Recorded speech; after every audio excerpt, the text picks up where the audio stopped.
Mr. Adventuring, it's a pleasure working with you.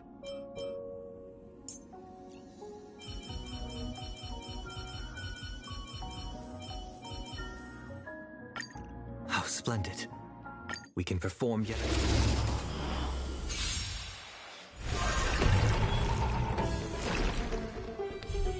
Bessie! Out farewell. Watch over you. Guide you on your path. But I can!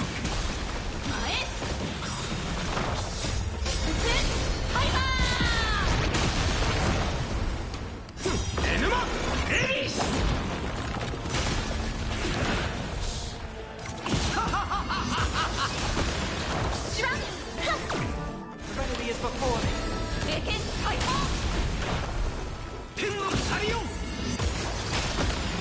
Patty! The summer response! Out farewell. But I can! Come on!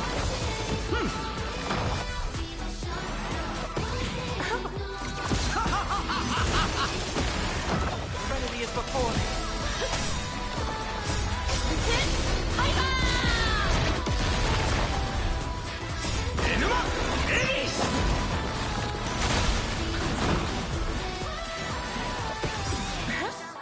You make the summer sky sparkle!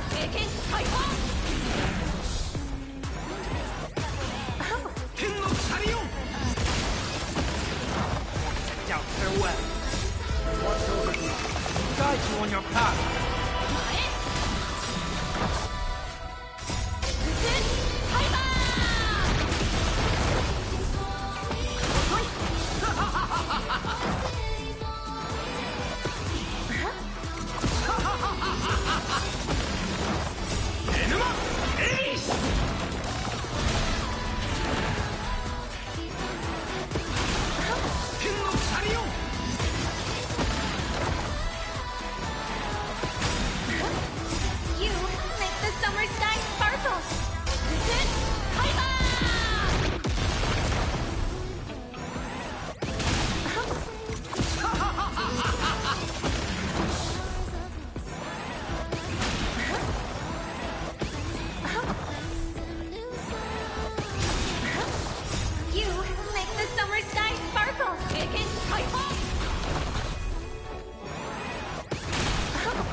Do you want to enter the forgotten?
Run.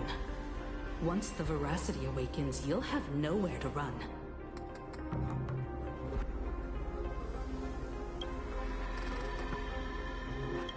If you want to live, tell us how to seal it.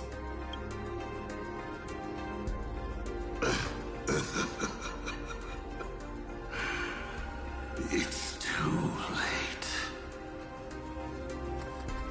Just like how a star can collapse into a black hole.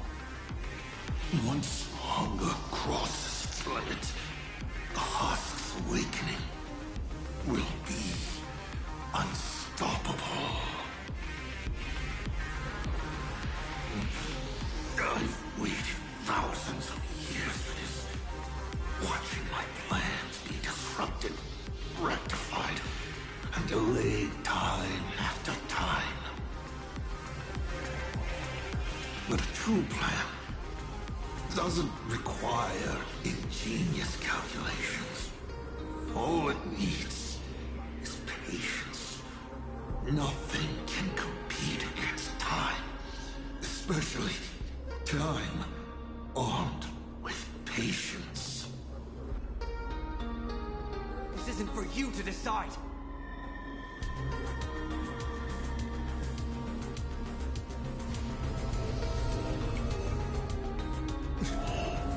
You've lost your mind.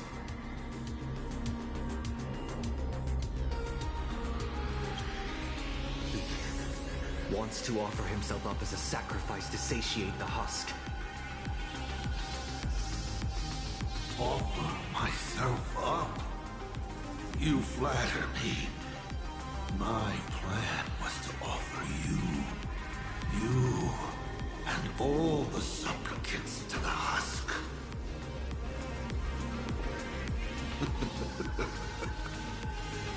Unfortunately, luck isn't on my side, but a loser should face his defeat with pride.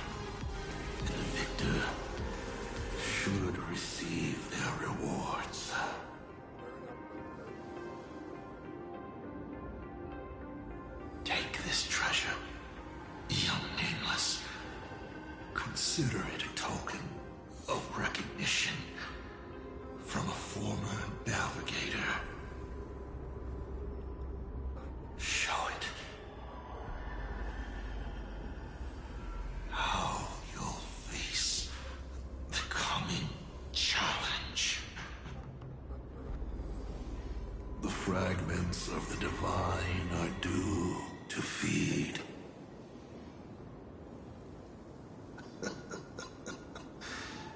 And so, once more, I depart for a destination that never extended me an invitation. From the bottom of my heart, I hope our paths do not cross at that place.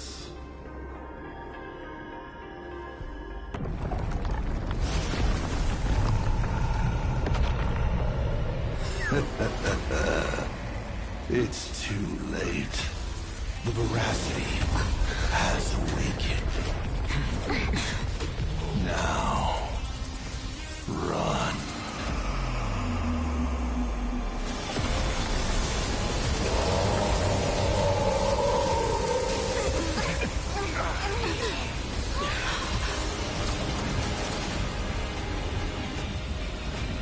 Quick, on to Star Blazer, immediately!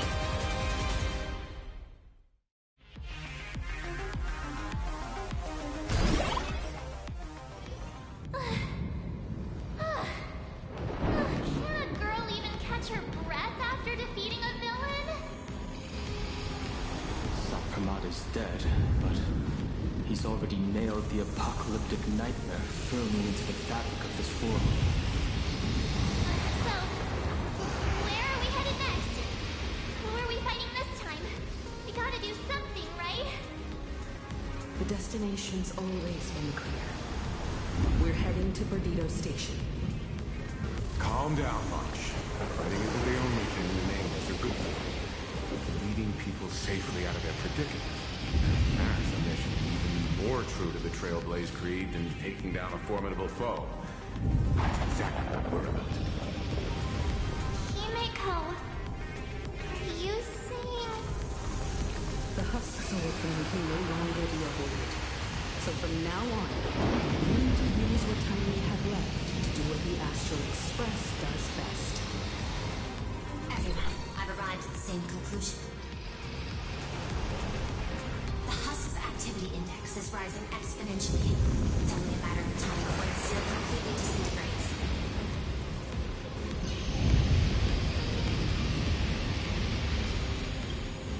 Unfortunately, according to my extrapolations, the success rate of any known head-on engagement strategy is effectively zero. The intensity of imaginary response from my host has already surpassed the combined strength of every defensive force being deployed in the star system. Engaging it head-on would be nothing short of collective suicide. Based on signal strength alone, it is estimated the veracity husk deep within planar K will break through its seal and tear open the world in chaos in 8 system hours. When that happens, the planet Aqua Torpedo will be the first force on the menu once the eons remain its weight. And 12 system hours after that, the entire constellation star zone will be reduced to a feast for the ravenous. The Express is the vehicle with the longest known warp reach and the greatest carrying capacity. I've already given you order. Perdido Station will clear priority lane for you. Please proceed to Perdido Station with all haste. Allow the refugees to board and leave in Arcadia. Understood. Better brace ourselves for the most packed ride the Express has ever seen.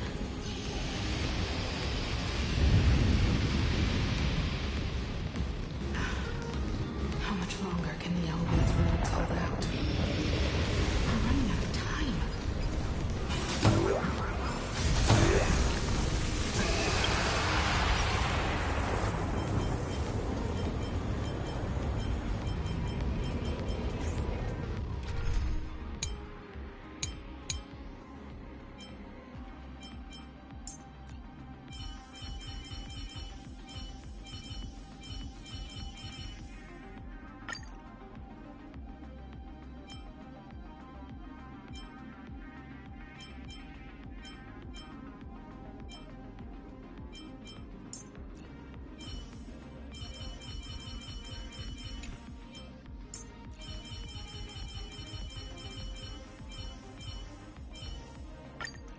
How splendid.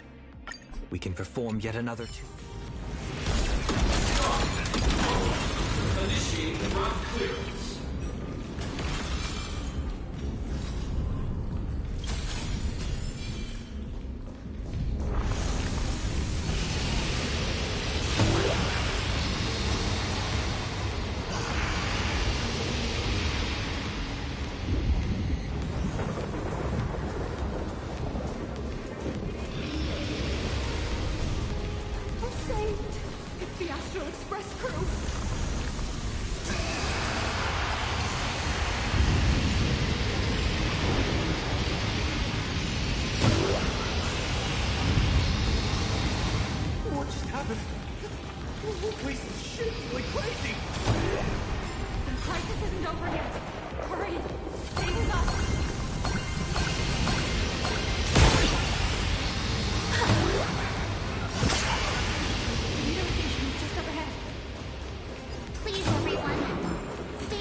Security officers move supplies and keep order. I kept wondering when you'd come back.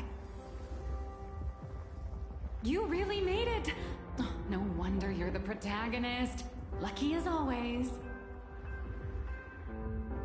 Oh, thank goodness! I thought the president had gone out in a blaze of glory!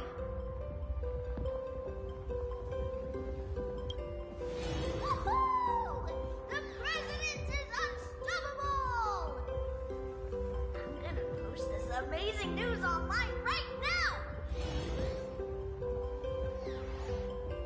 Oh, by the way, what about that Cienjo general who set out with you? To lock on to Asapramad's clones, General Yao Guang was imprisoned within infinite possibilities. I don't even know if she still exists.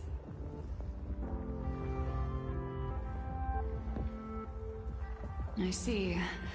Her divination came true after all.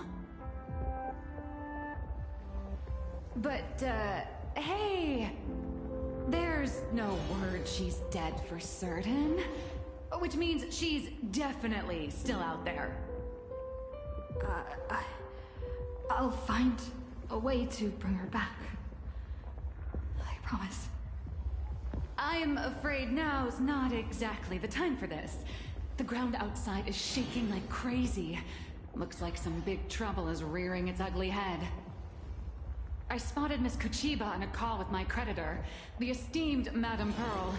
They were talking about doing a head count of the refugees and getting everyone aboard the Astral Express. I'd better head back and help them out. Everyone's pitching in and I'd look pretty bad just sitting around twiddling my thumbs. You should go talk to them in the meantime.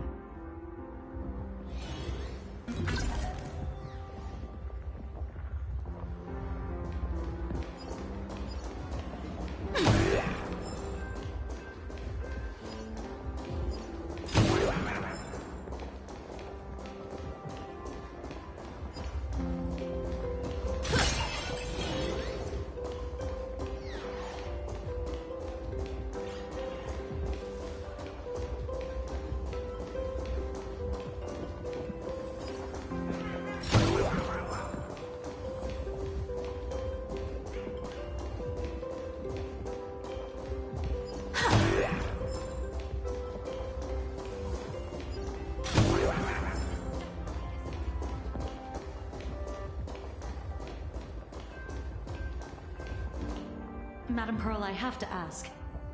By entrusting this intelligence to us, what exactly is it you're hoping Mr. Ashvale and I will do? What any good security officer and detective should do. Keep Plain Arcadia safe. Keep Plain Arcadia safe? We're not even specks of dust in the face of the husk. Come on. This is way beyond anything a security officer and a detective should be dealing with. This isn't where your battle lies. I'll request that the Astral Express take you to Astropolis. You've arrived 3 minutes ahead of schedule. A good omen.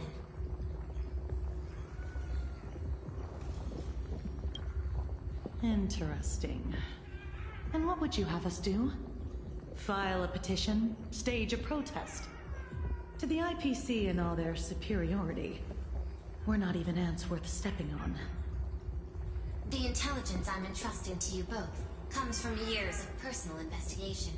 It isn't encrypted, nor does it have to be delivered to the IPC's top brass. I have but one request. Protect Plain Arcadia at all costs. Perhaps you still remember Jade's invitation. A 7-member summit on the Anti-Destruction Alliance is to be convened in Astropolis. I'm hoping the Astral Express can take the refugees from Perdido Station and bring them there. Before the time comes for the Husk to break through the seal, I implore you to report the situation in Plain Arcadia to the IPC's top brass and ensure that the preservation's protection is secured.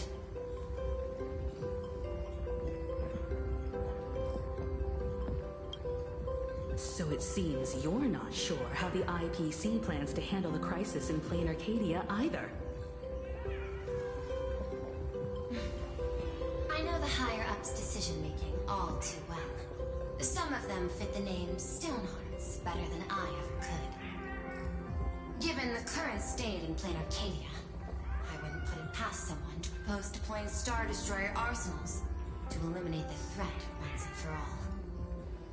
Madam Pearl, you're not coming with the Express? No. My duty lies here. I shall stand with Plain Arcadia to the very end.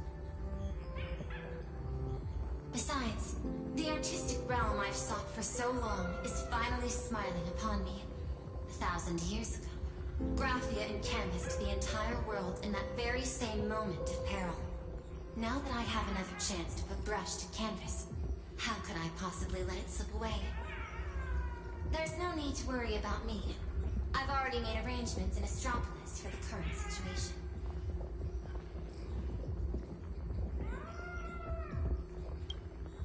I know.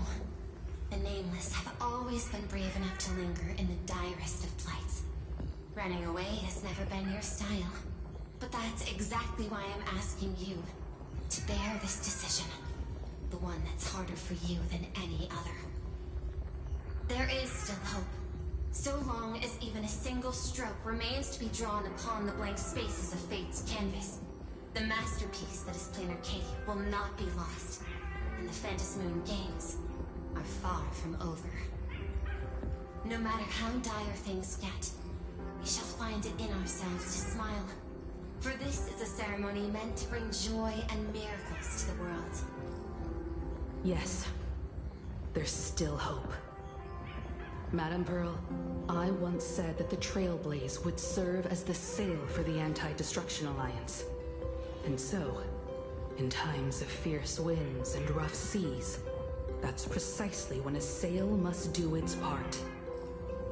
Next, it's time for the Astral Express's War Council.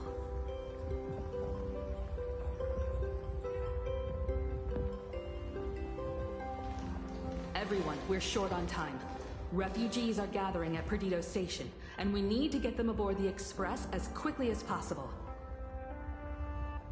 March, Sunday. I'm counting on you two for this. You got it. Leave it to me. I won't leave a single person behind.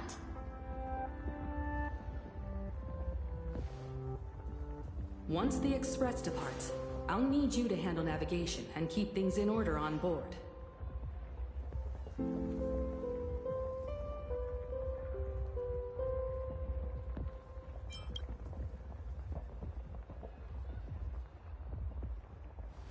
Haven't you been doing a great job this whole time? From here on out, you'll have to get used to holding the wheel.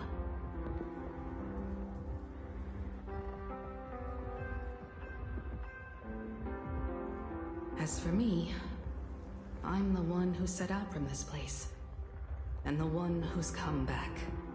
This is my fight, and mine alone. I'm leaving Madame Pearl's request in your hands. All right. I'll get the express and everyone on board safely to the next stop. We won't let you down. Feels like we're back to that very first moment when we boarded the express. Well then, I'll stay behind and help Himiko maintain the Star Blazer. In that case, the duty of protecting the Express falls to me. I'll be clearing the lane when the Express takes off.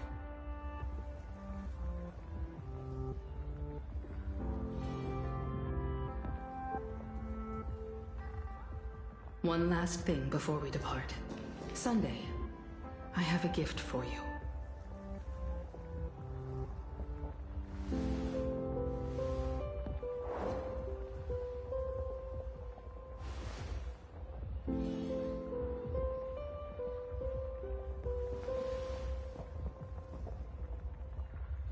As the navigator, I'd like to officially invite you to join the Nameless of the Astral Express. You could have left at any time, but thank you for staying with us all the way here. You may not be one of the Nameless who solemnly swore their oaths upon the path of the Trailblaze, but I believe the courage you showed standing beside us against Asat Pramod is nobler than any oath ever spoken. Thank you, Miss Himiko.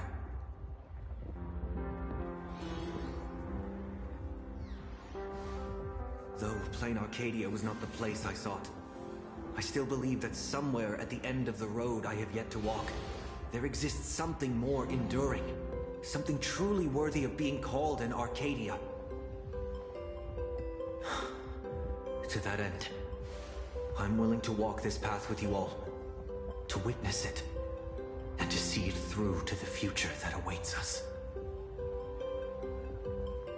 Everyone, from this moment onward, we each march toward our own battlefields and fight for the survival of this world.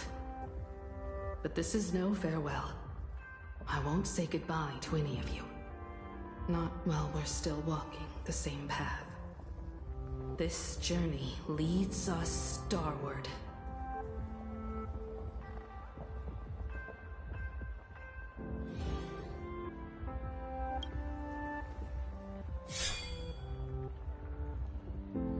Once I've taken care of things in Astropolis, I'll head back as soon as I can.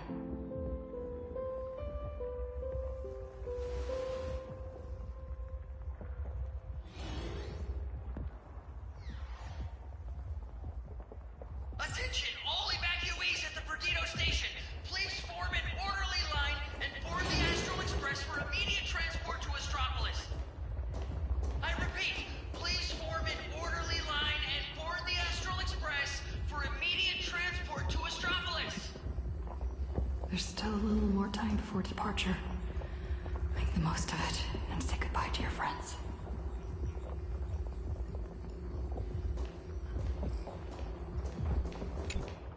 Time is short.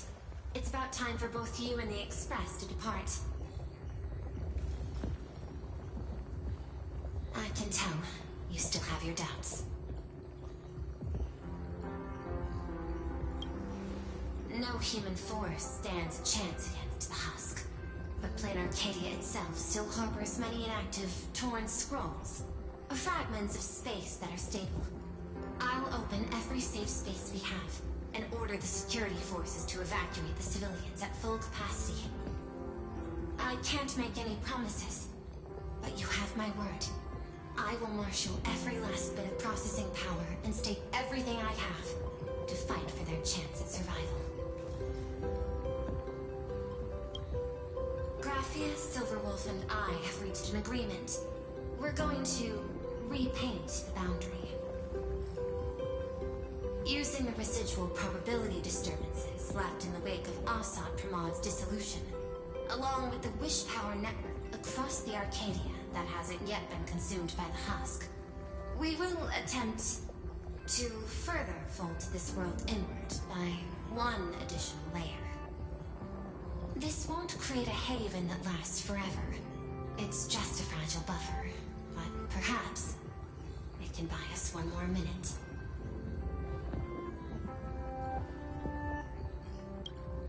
If things...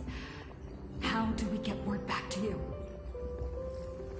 Remember the method you used to communicate with Miss Himiko? The signal of the Nameless is always the fastest and most accurate means of communication in the cosmos. Rest assured, so long as this world hasn't been swallowed whole, I will receive your information nonetheless. The road ahead remains uncertain. I can only wish you all the best on your trailblaze journey ahead. Attention all passengers! The Astral Express will be departing in 10 minutes! Please board without delay!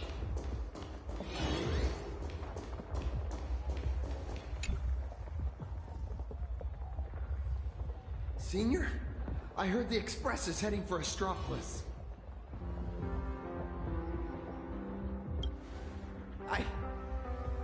I've decided to stay. But Plain Arcadia is way more dangerous now than it was before. I know.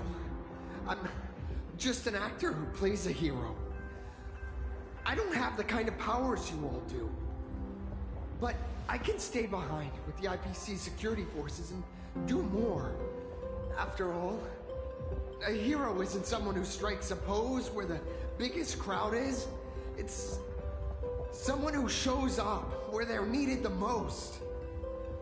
It might not be much, but I'll pilot my Mechatron and do whatever I can to help. So seniors, go on ahead. I'll be fine here. As Cinderborn, I must be the one standing on the front line when disaster strikes.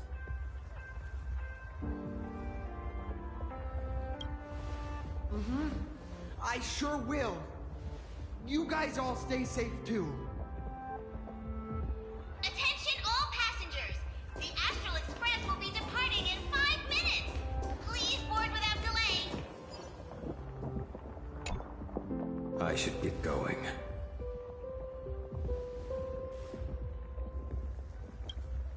Silverwolf promised Pearl she'd stay behind and help with that world and canvas ceremony. I don't understand what program code and paintbrushes could possibly have in common. Nor do I have any idea what calculations are running through her head. She gave her answer and chose to stay. And so will I. After all, this is exactly why I joined the Phantasmoon Games. Ever since I received this body bestowed by the Abundance, this is the first time I'm fighting not against death, but to preserve a single moment. It's been a long time since I've allowed myself to act on my own impulses in a world where no script dictates the outcome.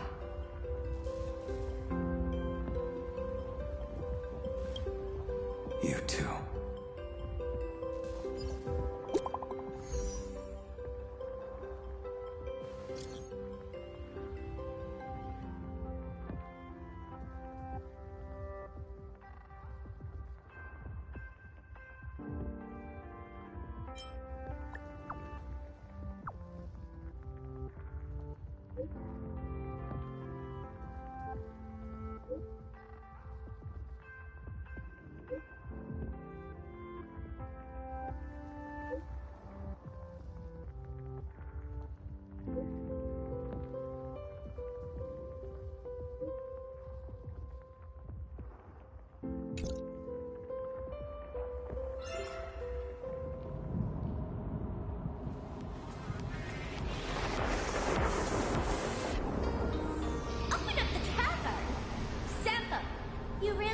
world's end some kind of public shelter? I know. Ever since the tavern was first established, it's only ever had one rule. No entry for anyone but fools. If we just throw the door to the hidden world wide open for anyone, people are gonna be pointing fingers at us. But Zippo, look at this flock of lost sheep with nowhere to go, and I gotta say, my heart's aflutter. End of the world survival. Now that's a market with some serious profit potential. Sampo, you ought to stitch yourself a mask out of credits. If you've got a soft spot for them, just admit it. So, it appears our beautiful and kind-hearted Miss Sparksy has some sort of compromise in mind? Rules may be set in stone, but a fool is anything but. Tavern business cards, special edition. Every single one is laced with my Sparks stylus. Just scatter them around, and whoever picks one up will get a Sparksicle mask. Brilliant! That basically means everyone's a masked fool from now on. Well, leave it to me to open the door. Good luck out there. Alrighty, my dear little Sparks heads, quit moping around. Pull yourselves together and get ready for the next party. An even bigger bash, the Doomsday Sparksicon! Everyone's a guest here. Grab a mask if you feel like it. As for surviving the chaos in this tavern, well, it all comes down to how wild a ride they're willing to have. What's the deal with these people? Did Sparksy let them in again?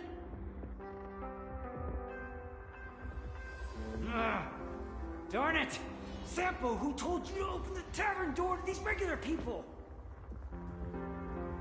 Easy there, young fool. Around here we extend a little grace and a little courtesy to anyone wearing a mask. Besides, I won't be sticking around here for long. Old Simpo will be taking them somewhere safe.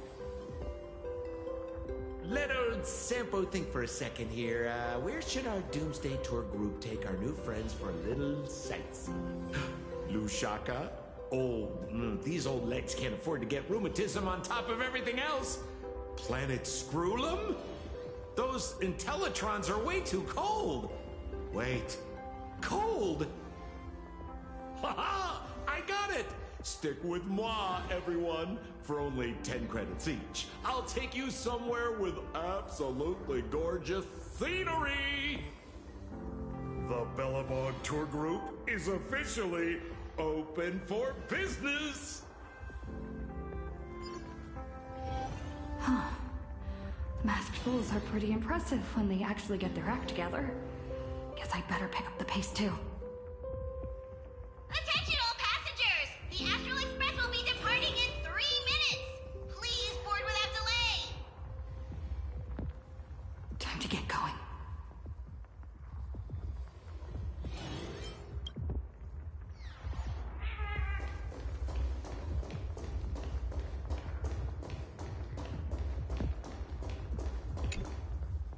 Medicine, food, thermal blankets.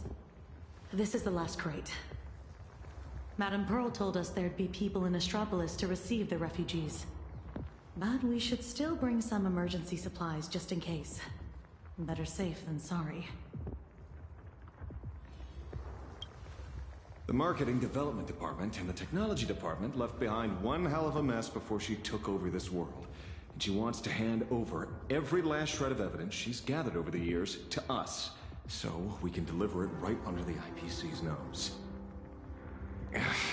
Never thought I'd end up moonlighting as a delivery man at the end of the day. Well, it's not too far off from the Galaxy Ranger playbook, delivering evidence of the bad guys' crimes right to their doorstep, gift-wrapped with a few bullets. Based on what I know about the IPC and how they operate, she's basically handed us a hot potato. Cross-world law enforcement. That's a bit beyond the scope of anyone's jurisdiction. But judging by the look on your face, I'd say this isn't much of a hot potato at all. More like a ripe, sweet fruit just waiting to be picked. Everyone, the express is ready for departure. Please bring the remaining supplies and the last of the evacuees aboard as soon as possible. We need to depart immediately.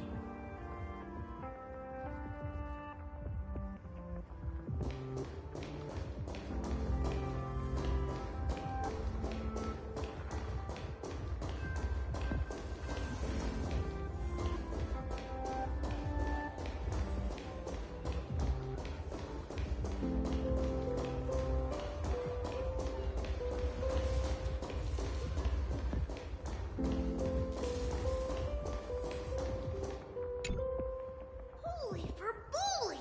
Imaginae are leaving plain Arcadia? I've heard that Imaginae who lose their wish power will vanish in the blink of an eye. Like takeout left outside Mr. Detective's door. God, without a trace. Don't be silly. Your cuteness will definitely get tons of attention wherever you go. People will shower you with wish power. Anyway, just remember, it'll be fine. You're not gonna die. Really? But I'm a journalist! Has it finally come to the point where I have to rely on my looks to get by? I can't speak for other places out in the middle of nowhere. But Astropolis? That's where Interastral Peace Entertainment is based. And Imaginae there is like a fish back in water. That's great! We're running out of time, so hop on board, everyone. Mr. Shush has got hot drinks waiting for you all. You'll be safe and sound once you're on the express.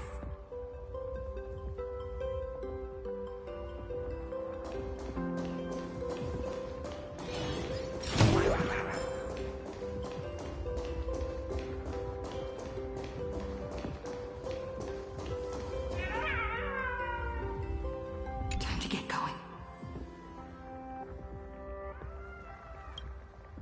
Himiko, Donhong, Mr. Yang, hang in there. I'll be back to help as soon as I can. No matter how many obstacles lie ahead, no matter how many solutions I must try, I will win the support we need, bring the preservation's aid to this place, and put an end to the threat of the veracity. We believe in you. Don't worry about us. We're counting on you now. We'll hold out until the moment you return with good news. No navigator is born knowing where the destination lies. The moment a nameless turns their gaze toward a destination not yet reached, they become the navigator of their own journey. Everyone, it's time for departure. Attention all passengers! The express will be departing in 1 minute!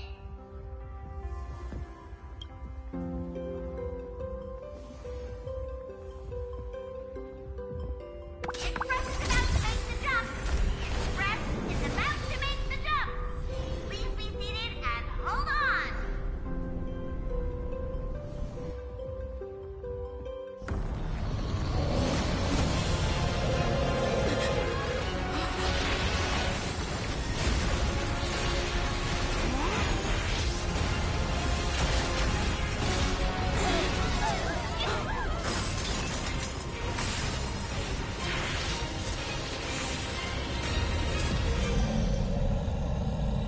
Goodness! How could it end here? Let me give you a hand.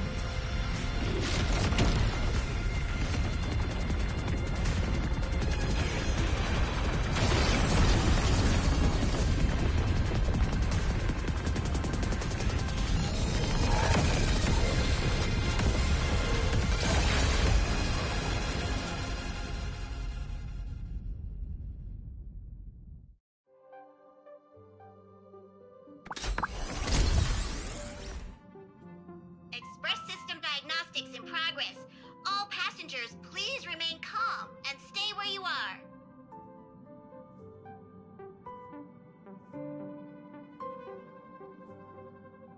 Is everyone okay?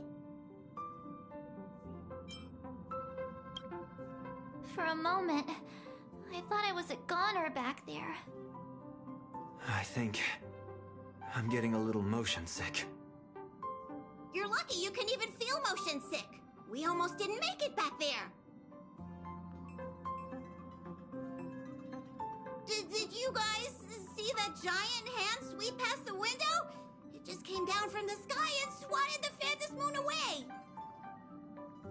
I wasn't paying attention to that. All I saw was Don Hung and Miss Himiko fighting to clear a path for us. Conductor, what about things over in Plain Arcadia? Is everything okay? Relax. So long as no one's in a rush to charge head first into the beast's maw, your friends still have time to hold their own against the husk. What's going on? Who's talking?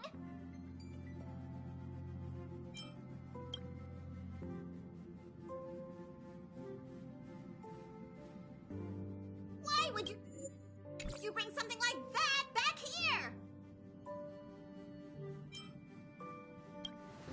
That's the head of a Lord Ravager we're talking about here. It's hard to say whether Asat Pramad's head is that hand, or this die. We've got enough trouble as it is. The Astral Express does not welcome it.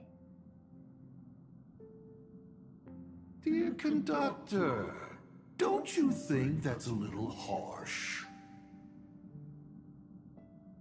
Thanks to you, the Express has had more close calls with death than Pop Pop can count. Don't make Pop Pop find a blender and turn you into a smoothie. It's all over now, conductor. I'm just a die left behind by Asat Pramad, a harmless toy that can't even move on its own.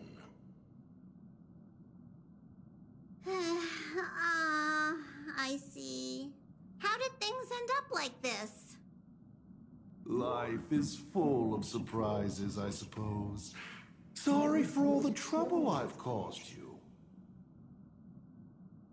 To make up for everything I've caused the Express, how about I go back to my old line of work as IC? You might think of me as a little teaching tool. Whenever the young trailblazer needs some tempering, or craves a little excitement on a dull stretch of the journey, just toss me up in the air. Just as I always have, I'll bring you a one-of-a-kind trial of probability.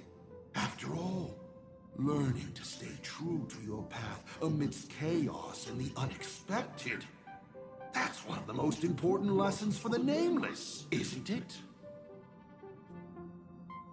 Roll a 1, and I'll generate astral charts plotting a course straight to the Antimatter Legion's Warforge.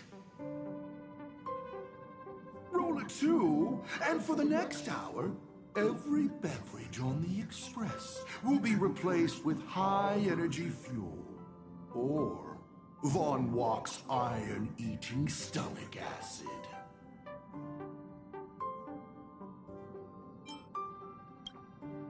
Please, just find a rag and wrap it up. I can tell. Back when IC, the Starseer, was around, the Nameless never lacked the opportunity to go on an adventure. Times have changed. Passenger with Himiko away, you'll need to step up and take on the role of acting navigator. Calibrating the warp jump to Astropolis is gonna take a little more time. Why don't you head to the party car and check in on everyone? Those passengers who just escaped must still have their hearts in their mouths. Go bring them a hot drink and say a few comforting words. let them know that now they're aboard the Express, everything's going to be okay. Leave it to us, conductor.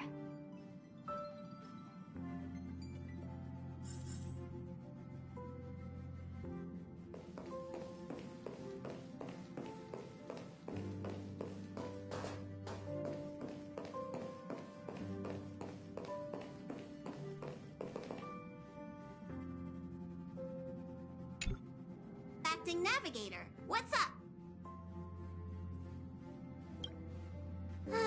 The IC of old was a navigator who'd patiently listen to everyone's opinions, one who believed the journey itself mattered more than the destination.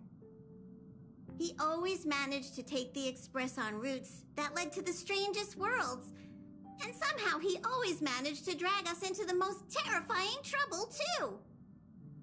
When Akavili fell, those were the darkest days for the Express. The star rail dimmed, supplies were cut off, and many people left.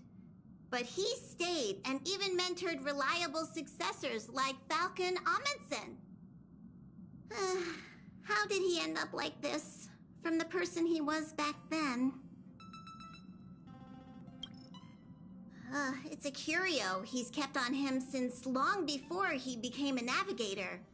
He says the die was a blessing from Aha, capable of toying with probability on a whim. Icy always liked to roll the die before deciding on a route. And wherever it landed, it never failed to bring us unexpected luck and misfortune.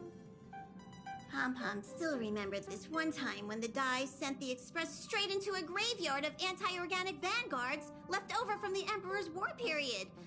Nearly got everyone on board wiped out. Luckily, Falcon rolled a big number and all those ghost vanguards wandering around just shut down on the spot.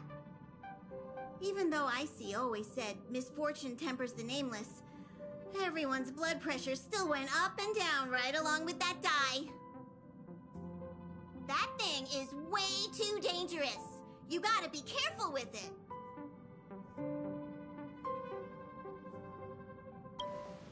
Whoa! Before Pom-Pom knew it, all those memories just came flooding back! Anyway, Pom-Pom's got work to do.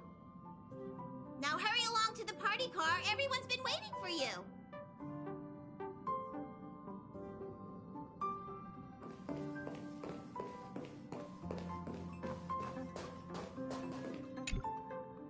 Himeko? Dunhung? Mr. Yang? Come in. Please respond. Does anyone copy? Why is the signal still so bad? It's our first mission without Himeko by our side. I just can't help feeling a little uneasy. Miss March, sometimes no news simply means they're still in the fight. Don't worry. I'm sure they'll be fine. I know, but I can't help it.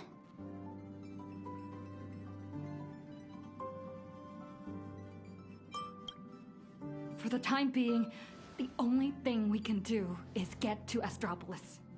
The sooner, the better. The sooner we finish what Pearl asked of us, the sooner we can get back and reinforce them. Yeah, you're right. Standing around worrying isn't gonna do any good. Come on, let's go check on everyone in the car.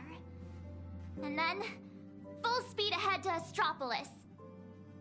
I'll accompany you. Back in Penacony, easing worries and soothing troubled hearts was practically my day job.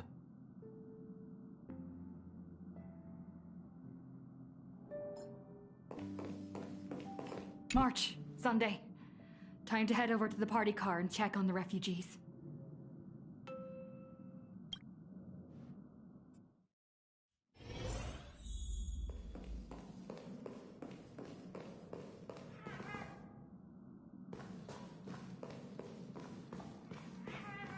They're home. It's gone. How are we supposed... Daddy, where are we going? I don't want to go out anymore. I want to go home to We'll go home soon. I promise. Little one, I'm afraid we'll have to find somewhere safer. Think of it as being a brave explorer for a little while. Explore? Even heroes in stories have to retreat sometimes before they can find the weapon to beat the big bad monster. So we gotta be brave. Wouldn't you agree? Mm-hmm. I'm gonna be a brave explorer. Some people look miserable. Others are crying. The mood around here feels so heavy. Their homeland is about to be destroyed by some unknown catastrophe, and they're being forced to leave everything behind. Far from home, to a strange world on the other side of the cosmos. Everyone's on edge, not knowing what the next moment might bring. What are we supposed to do? Fear is contagious. It spreads from one person to the next. One person cries, and 10 more start to panic. Let me try using my tuning to soothe these people.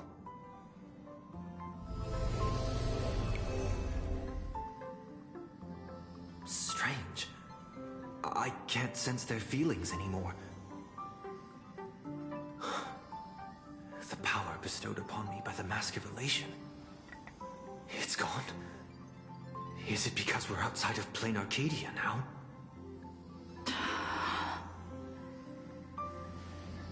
You got this, protagonist.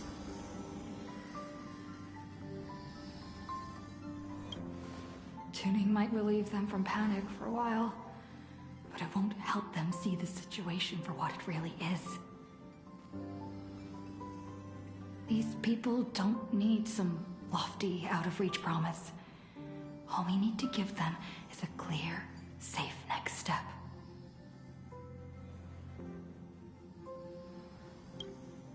So, where we're headed, is it safe? I know how it feels to be uprooted from your homeland on such short notice. Heading to a world you've never seen. It's only natural for people to feel scared. Our destination is hardly some dangerous, uncharted wasteland. Astropolis is one of the major worlds under the IPC, equipped with comprehensive shelter facilities and legal protections. Not only will everyone be safe there, but you'll also be provided with temporary housing and living supplies. Once the crisis in Plain Arcadia has been resolved, the IPC will arrange for each one of you to be returned home. Really? You sure those bigwigs at the IPC won't just treat us like a bunch of rats and slam the door in our faces?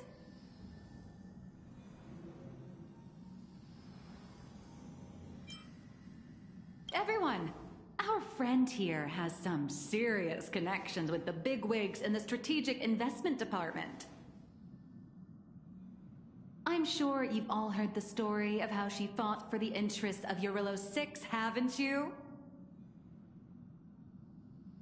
When the time comes, you'll have to schmooze Jade for us.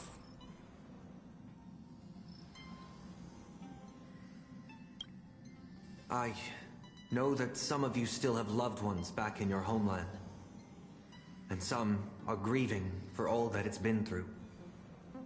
But Plain Arcadia is still standing.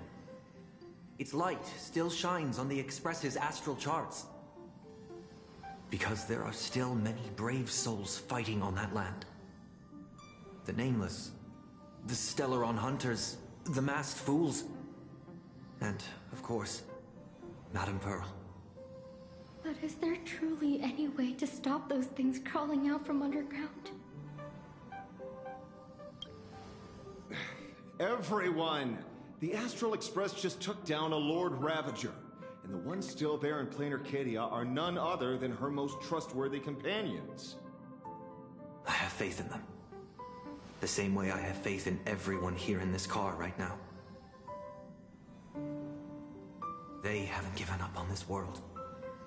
We cannot allow ourselves to be overcome by fear or despair.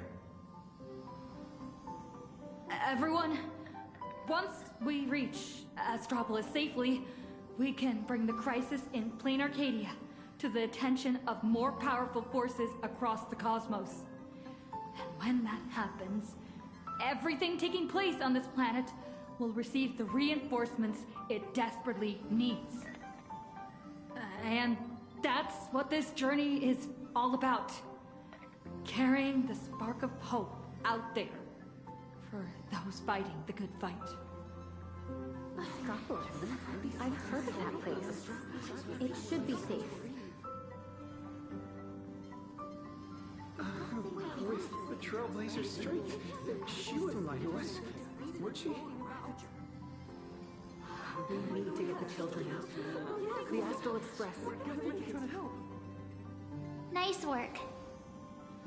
Now that the tide of panic has receded, everyone's got, well, a solid rock to stand on, to say the least.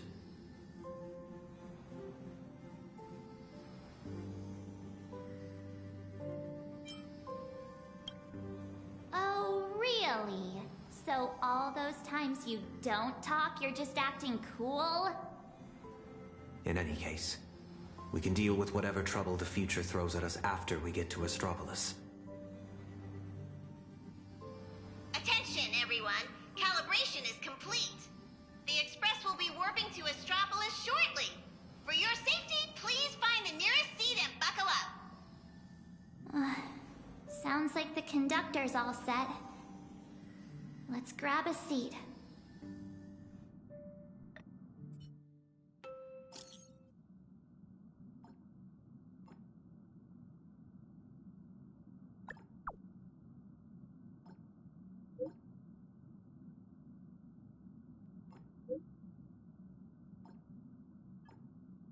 Engines primed. We're ready to depart at any time. Himiko, Don Hung, Mr. Yang. Please hang in there and stay safe. You have to wait for me to come back.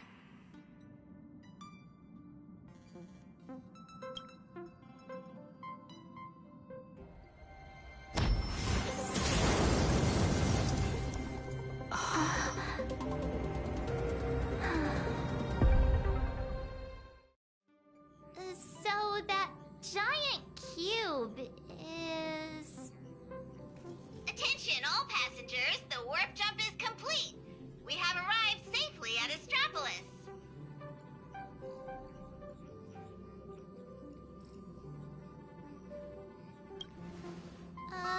So what are we supposed to do next? Himeko and Mr. Yang always make it look so easy. Like it's just step 1, 2, 3. But now that they're gone, I end up completely flustered.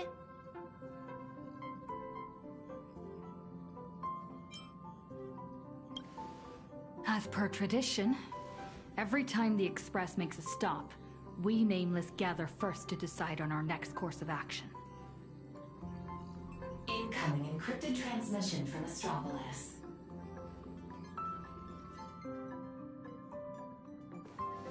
Looks like our discussion will have to be put on hold.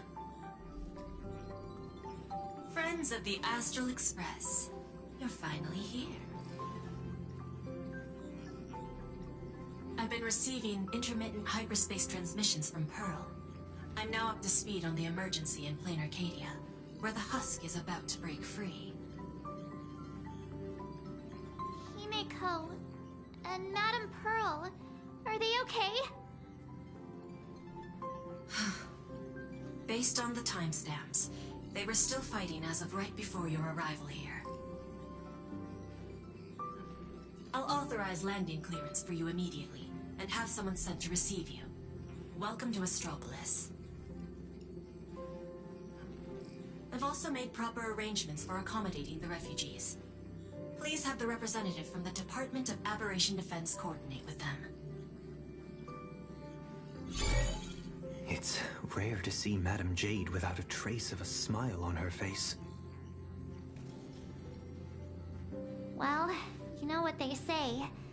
The fewer the words, the bigger the trouble.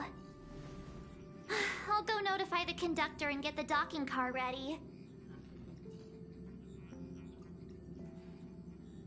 And I'm going to inform Miss Nilux, Mr. Ashvale, and Miss Kuchiba. We'll need their help getting everyone settled in. Friends, the docking car is standing by and ready to roll. Let's head out once you're all set.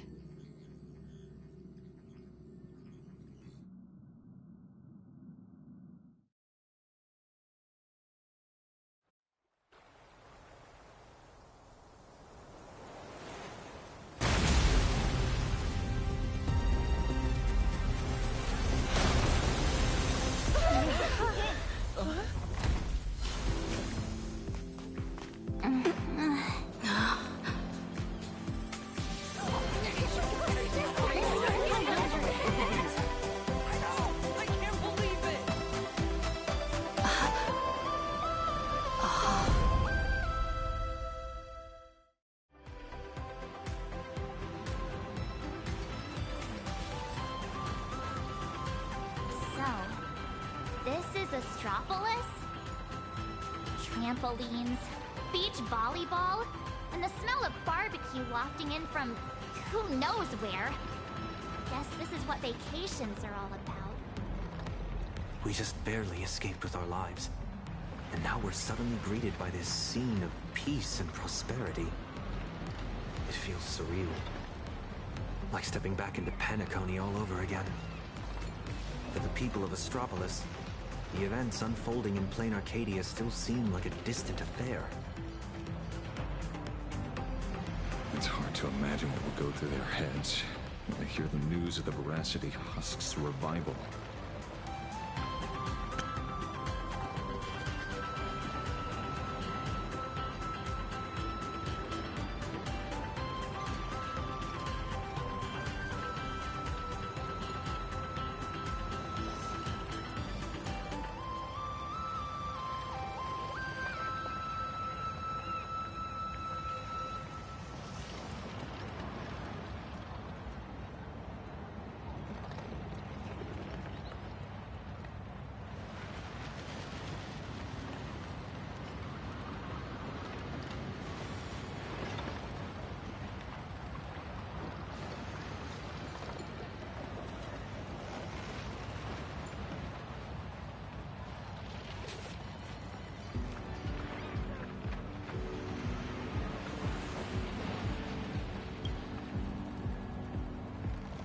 From what I know, even if the news spread far and wide, most people in Astropolis would carry on surfing, sipping coffee, and dining on elegantly plated meals at open-air restaurants without batting an eye. After all, this is the vacation resort for IPC executives.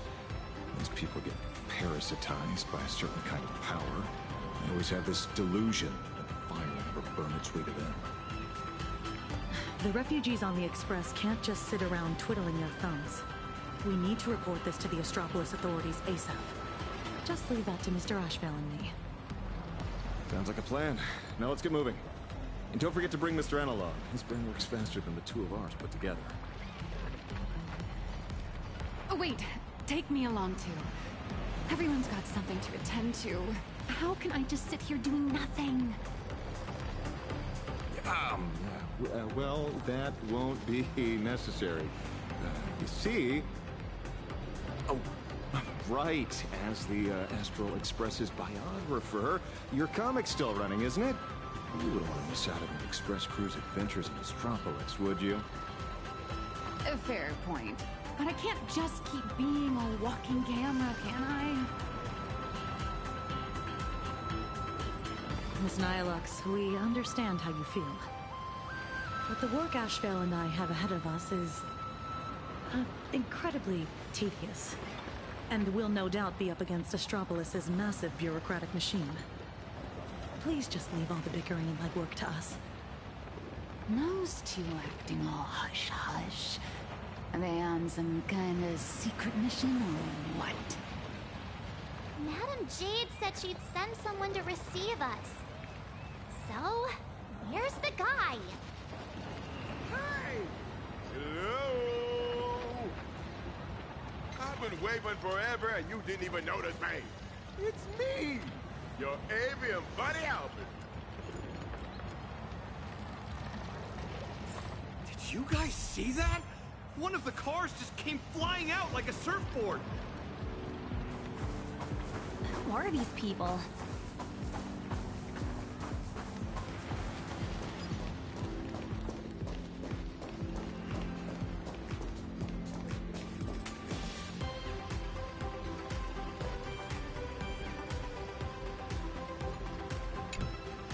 Surprise! Didn't see that coming, did you? Mr. Owlbird? What are you doing here? After all those episodes of Keeping Up with Star Rail, don't tell me you still didn't know the show's physical studio is right here in Astropolis. Do you have any idea how hard it was for me to get away from my mountain of work? All because Madam Jade asked me personally to come pick you up. Picking an old friend of the Astro Express would do the job best. Ain't all secret about anyway. I'm a pretty big deal in Astropolis, you know. Can't you give me just a teensy little hint?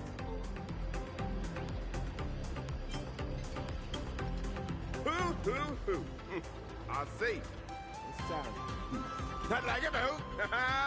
The only hoots I give are literal ones. Anyway, I'll cry no more.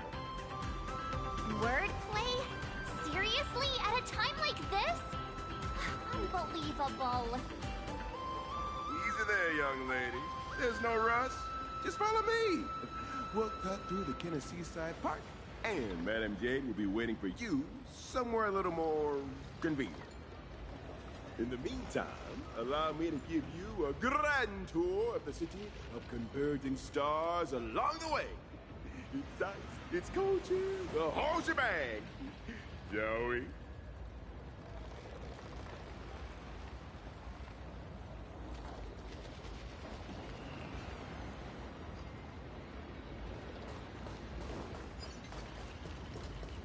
Speaking of which, why is this place called Kenneth Pop? Ta-da! The answer is... The administrator of Astropolis is named Kenneth Orita, and he's the one who designed the Seaside Park. All right. We're not here for sightseeing. Can we just put the tour guide act on hold for now?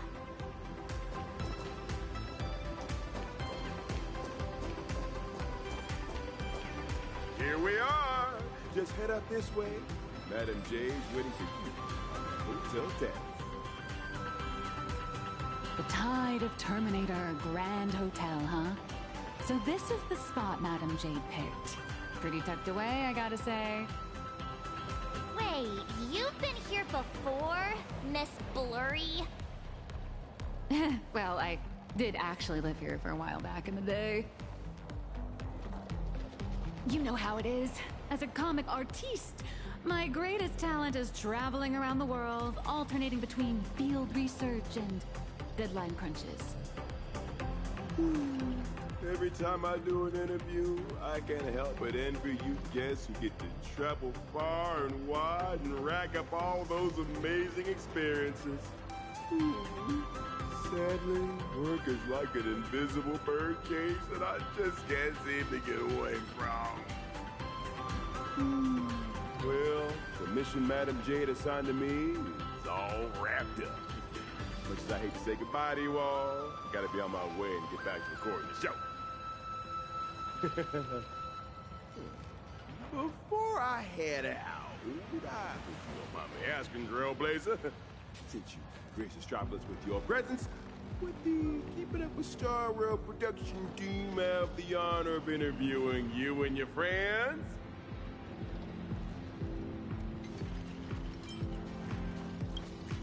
Really? That'd be great! Well, I'll take my leave. Hope your chat goes smoothly.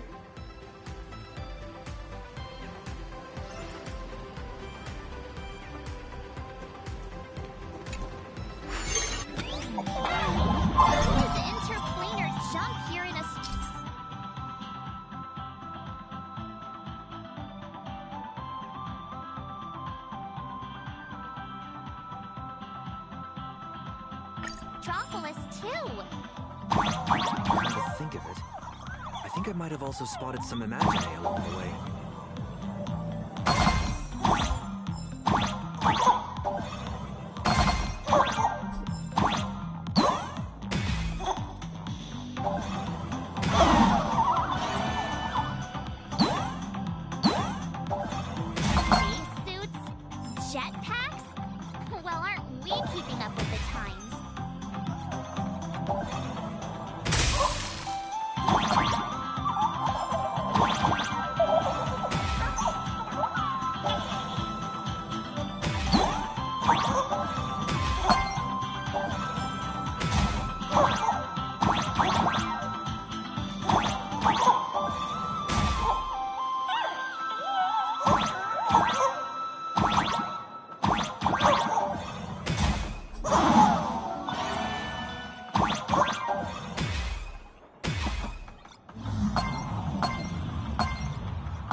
It's been a while, Nameless. And Mr. Sunday. Sunday is also an official member of the Express now. Sounds like a lot went down during the Fantasy Moon Games. Nice to meet you. I'm Nyalux, a comic artist. You must be Madame Jade. I've heard so much about you. Is that so? You look familiar. Have we met somewhere before? Oh, not surprising at all. I'm sure you must have read my masterpiece, Fluffy Across the Blue. Either that or you've seen one of my on-camera interviews. Someone help! Please get Miss Blurry and her zero boundaries energy out of here. The Fluffy. Yes. Pearl has mentioned that comic to me before. But what we need to discuss next has nothing to do with comics. So if you wouldn't mind excusing us. Fair enough, but I'm guessing whatever you're about to discuss is closely tied to Plain Arcadia. That place is my home, and its future will be determined by the IPC's decisions. I think I have the right to remain here. For as long as I can remember, I've been a bystander, recording other people's stories with my brush. But this time, my sketches, my home, they're all part of that world that's falling apart. At least let me witness the very moment that decides its destiny. Please, don't make me beg.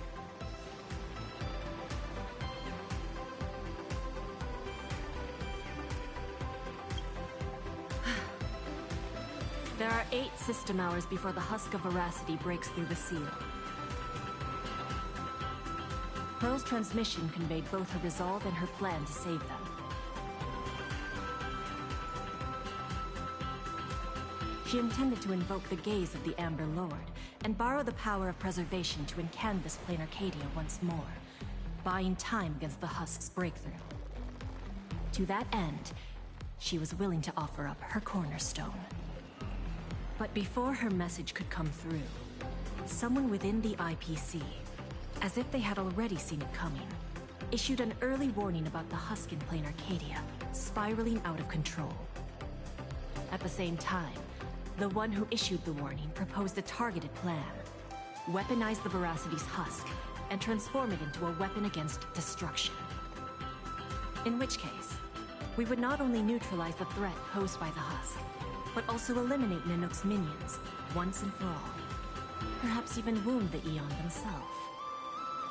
By comparison, Pearl's proposal looks more like it's just stalling an inevitable catastrophe.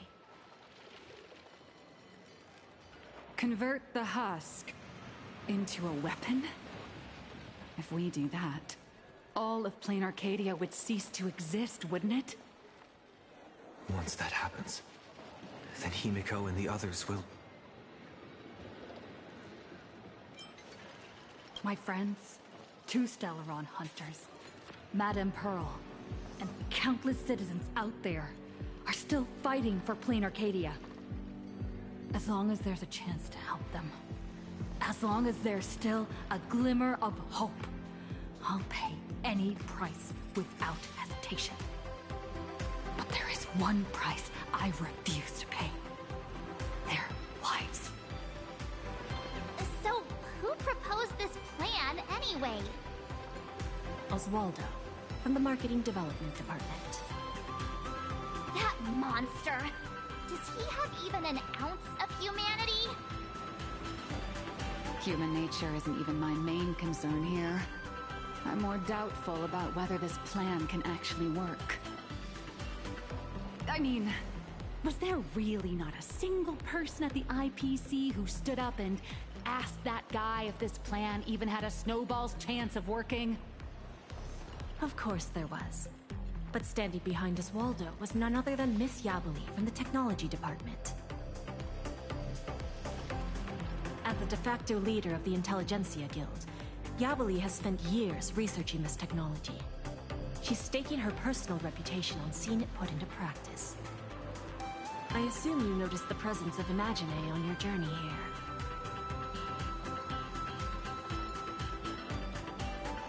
Well, yeah, but what does that have to do with what we're talking about?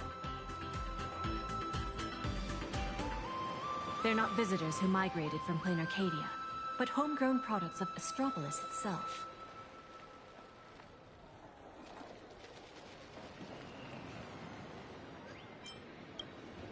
I've heard that the birth of Imagine is closely tied to the unique properties of Ahatopia. Could it be that Ms. Yabali really has gotten her hands on some earth-shattering secret? It's hard to say, but there's no doubt she's conducted extensive research into both the Husk and Imagenesis. Her claim that she can manipulate the Husk of Veracity doesn't seem to be some spur-of-the-moment delusion. Even if she could harness the Veracity, that's not exactly preservation, is it? Aren't you all followers of the Amber Lord? Little girl, the IPC indeed walks the path of preservation. That much is true. But the IPC is made up of individuals, each with their own idea of what preservation actually means. Should the preservation be about protecting individual lives and homes, or safeguarding the prosperity and order of the universe as a whole? That's a debate the IPC has never stopped having. Compared to the Anti-Destruction Alliance strategy, which would require endless coalition building and diplomatic maneuvering, the proposal to weaponize the Husk holds far more appeal. It offers a radical, efficient approach that would dramatically showcase the IPC's power, and the prospect of harnessing the fragments of a fallen eon. This alone was enough to send many a colleague of mine with a taste for grand narratives into a frenzy of eagerness. Grand indeed. But I fear that when the time comes, Yabali and Oswaldo may end up creating something far more terrifying than Nanook. From what I understand, no matter how many people support or oppose it, the proposal still has to be put to a vote by the heads of the IPC's 7 departments before it can be implemented.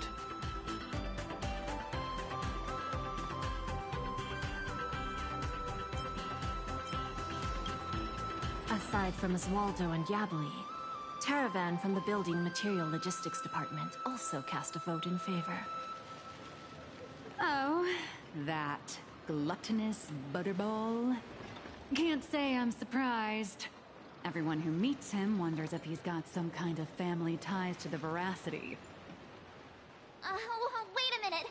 Let me write down all these names and departments.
You don't need to remember all that. All you need to know is this.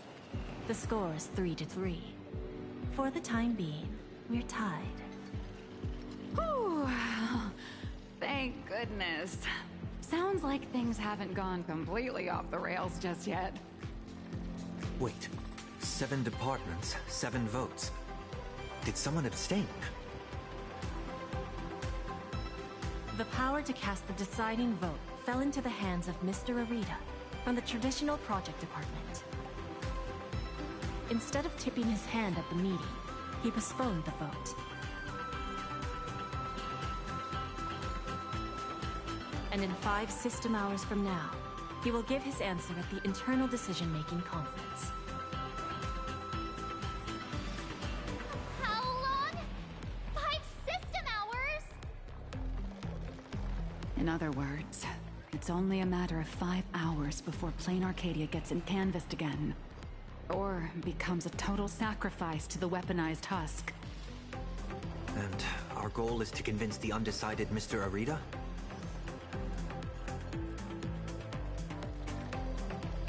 Precisely.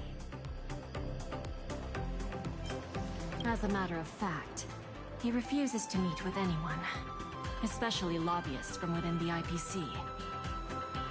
Arita is the most senior of the 7 department heads, and the most low-profile one among them all. Apart from showing up to make calls at key moments, his schedule is never made public. A big man like that prefers to call the shots from behind the scenes, not step into the spotlight to debate with his subordinates. Then what if it were the Nameless of the Express requesting an audience? Would there be even a sliver of a chance?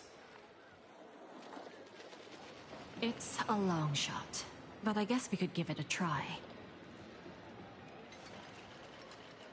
I've already dispatched a team of field specialists to track down his movements today. I'm sure one of them will report back with a lead soon.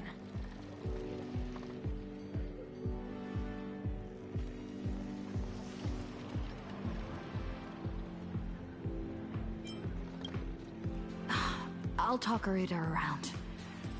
No matter what it takes. The fate of billions is at stake. My friends' lives included. That's all the reason I need to keep fighting for this. I believe Madame Pearl shares the same conviction. And that is why she has my respect. But make no mistake. Just because I'm giving this everything I've got doesn't mean I'm fully siding with the Strategic Investment Department. I refuse to let the fate of billions become a bargaining chip in the IPC's internal power struggles. I understand. I swear by my cornerstone that what I place upon the scales this time is my unconditional trust and support. You have my word, so please rest assured. To ensure you all have a proper base of operations, I'll arrange an office in Lodestar Tower, the central hub of Astropolis. You're welcome to convene there to discuss the matters ahead.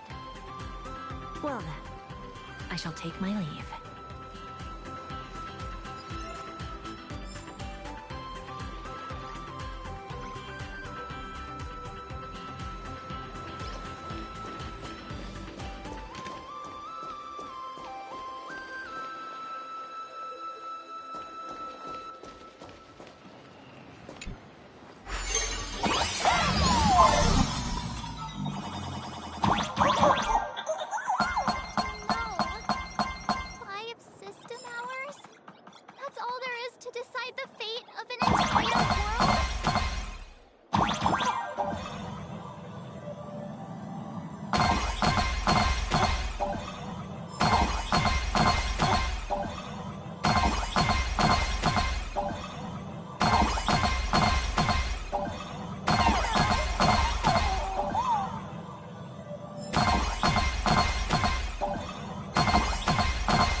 What kind of people does Jade send into the field? Probably people who are good at staying under the radar, I assume.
They've got intel already? Madam Jade's team really is something else.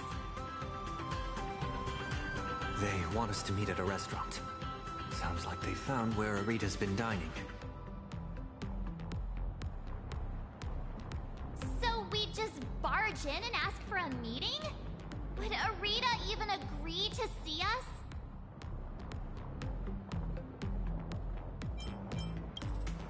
It's not exactly ideal to show up with a crowd when requesting an audience with someone important. How about this?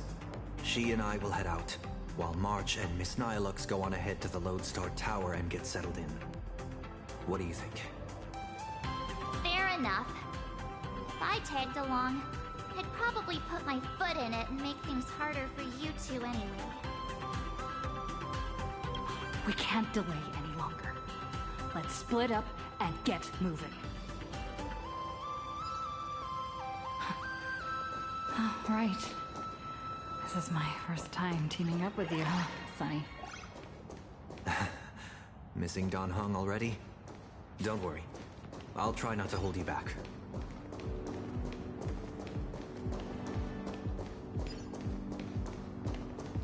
Is the meeting spot somewhere around here?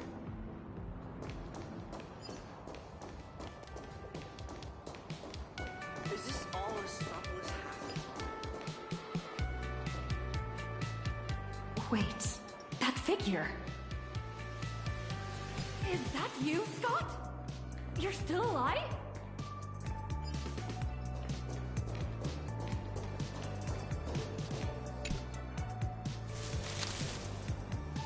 Keep it down, for crying out loud.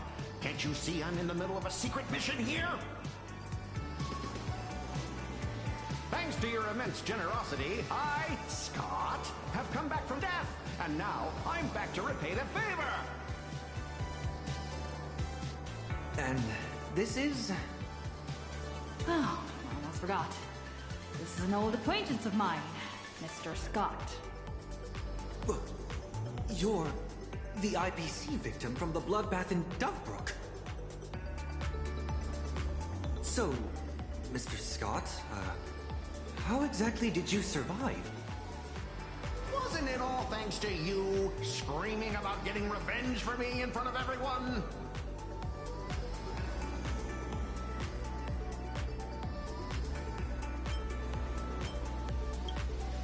Oh, please. Would I ever lie to you? Shall we run it back on the VCR? This one is for Scott! And this one? This is for everyone you've tormented! All right, I said it. So what? Kinda starting to regret it. Well, it's too late for regrets now. After Interastral Peace Entertainment broadcast that fight, everyone started asking the same thing. Who's Scott? When I was alive, I never imagined I'd ever have that kind of insane clout. That's probably why one day I suddenly woke up in my office in Astropolis as if everything had just been a dream. It seems wish power doesn't only take effect in plain Arcadia. It can work in Astropolis, too. My fault. I've been rambling on about everything except what actually matters. But how lucky am I? I just got back from hell, and already I have a chance to repay your kindness. Madam Jade asked me to share what I know about Arita with the two of you. So, Mr. Scott, you know of Arita's whereabouts? Of course! The many secrets of Astropolis are practically pinned on a public bulletin board for a wallflower like me, someone who can slip through walls and go completely unnoticed. I sneaked a peek at Arita's secretary's shredder and pieced together his itinerary. Mr. Arita will be dining at this upside-down restaurant today.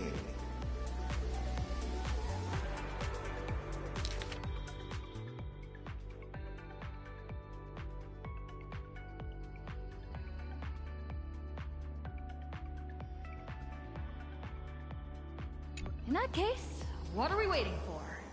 Lead the way.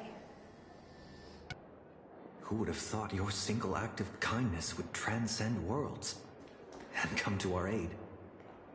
That was hardly some act of kindness. I should have kept my mouth shut. We'll be transferred to the investment department next year.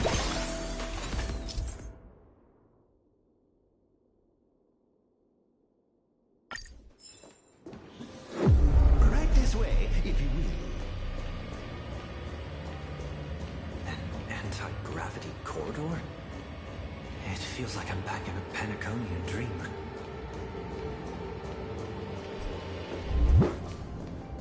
Would you like to purchase the ownership rights of the cloud you're standing on? Even back when I was still alive, a place like this was a rare splurge for me. A restaurant that truly lives up to its name. The view here is quite spectacular. In Panacony, whenever the stock market fluctuates, plenty of people will head up to high places for a little mental recalibration.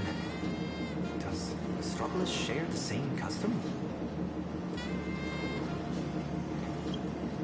A bigwig like him is definitely dining in some secluded private room, probably surrounded by bodyguards too. Let me go scout ahead for you. Wait here.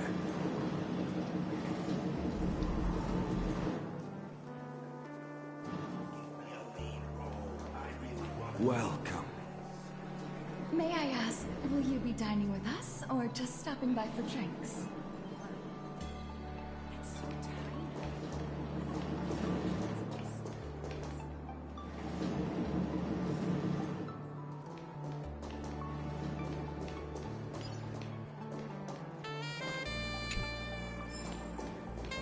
Any recommendations for a first-time viewer? People should know that taking a blessing.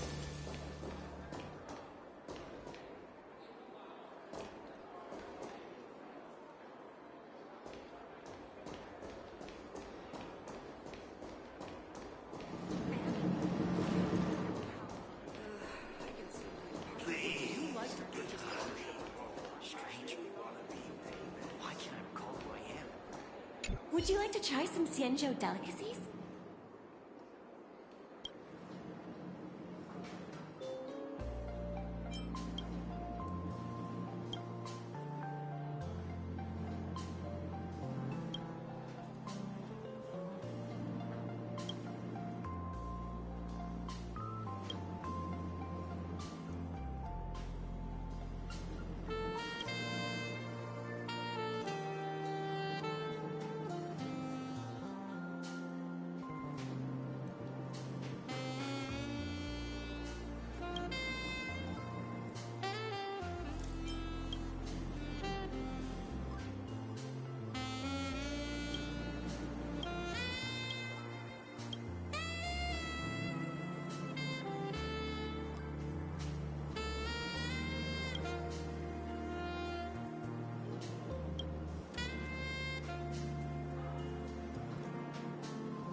Betray my squad?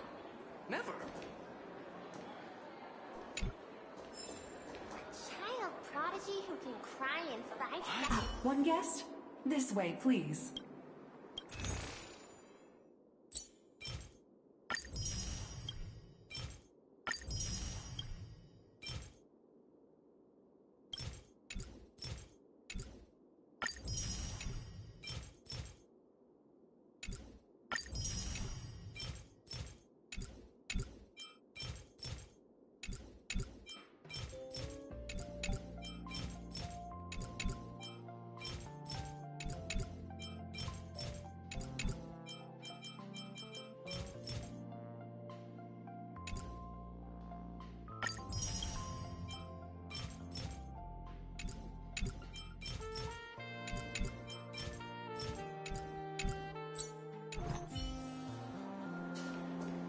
Oh, wait a minute. Is that pasta?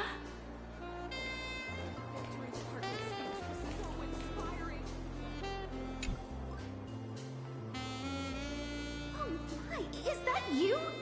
What a pleasant surprise. What do you mean? Astropolis is my hometown. I've mentioned it before, haven't I? Quite a few people in my family work for the IPC. I racked up a bunch of vacation days at the space station, so I figured I'd use them and come home for a visit. Plus, it gives me a chance to handle some, collaborative matters on behalf of Madame Herta. What about you guys? Here for a meeting with the IPC? Or on vacation? More or less. We've got some urgent business to take care of. Then I won't keep you any longer. But if you need anything at all, like booking a table, arranging a visit to the Cloud Peak level of Lodestar Tower, anything like that, just let me know. After all, sometimes connections get you further than regulations on IPC turf. Good luck out there!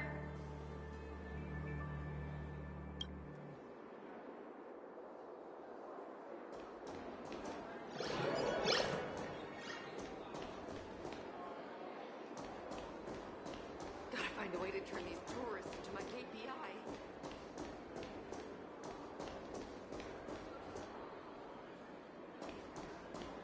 Young people should know that taking a hit can be a blessing. Man, I heard about your new house. Congratulations. I can see my Fact, strange. We're the only department without... Train my squad. Child prodigy who can cry in 5 seconds? Enjoying the meal during office hours? It's only been a minute. How did he... Strange. There aren't even any bodyguards around.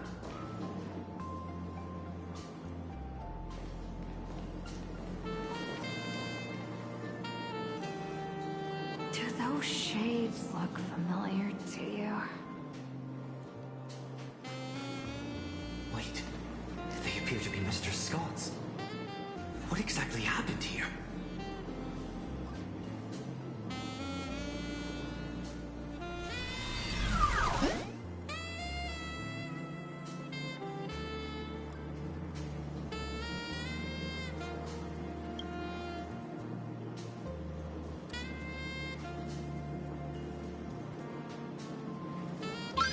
Mr. Taravan has concluded his meal.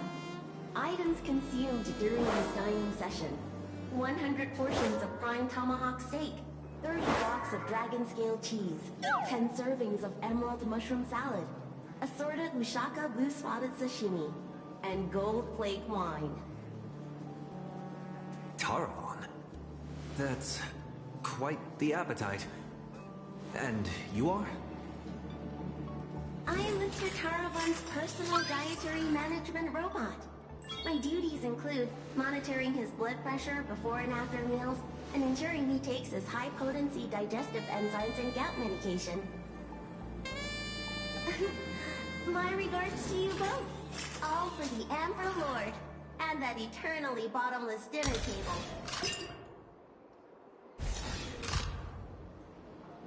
Wash your hands before you eat. Rinse your mouth after the treat. Good health makes for a happy life. Yo ho, yo ho. So, this isn't some private room for Mr. Arita at all.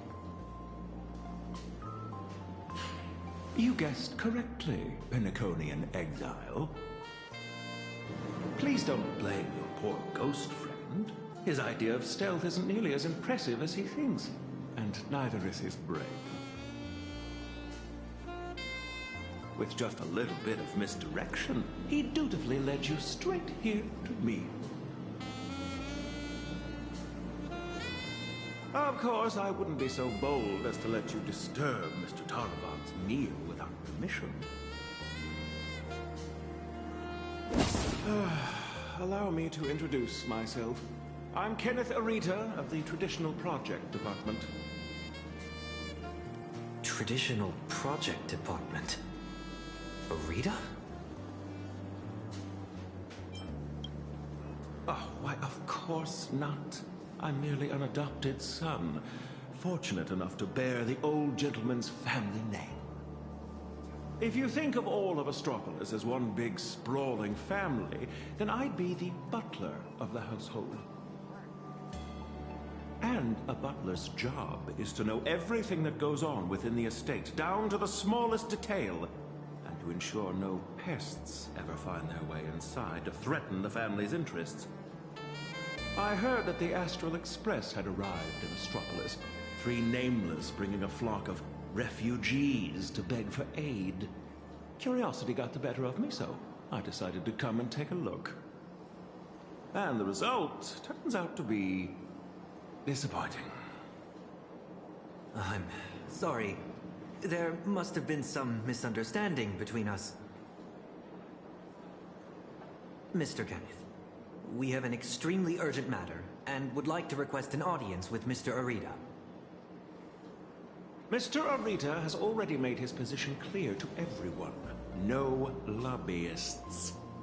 The lady from the Strategic Investment Department behind your visit should know that all too well.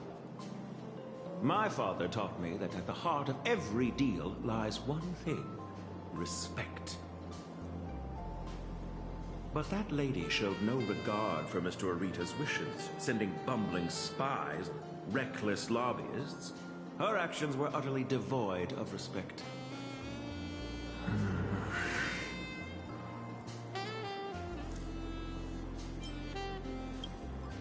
Kenneth, we're not spies, nor do we mean to offend you. We're just a group of desperate people with nowhere else to turn. My friends are back in Plain Arcadia, and every living being in that world are in grave danger right as we speak. On behalf of the Astral Express, I make this promise to you, and through you to Mr. Arita.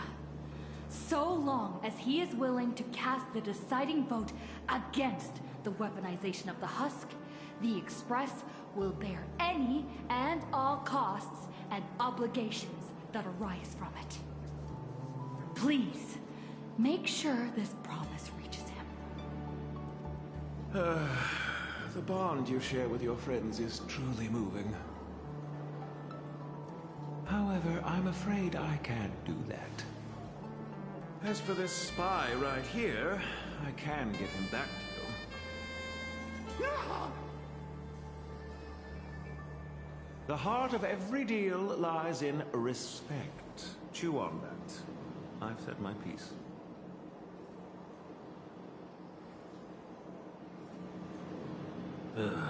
Taravan, that bloated pig. Weaponizing the voracity? Why not just weaponize himself instead? Save everyone the trouble. So, what do we do now?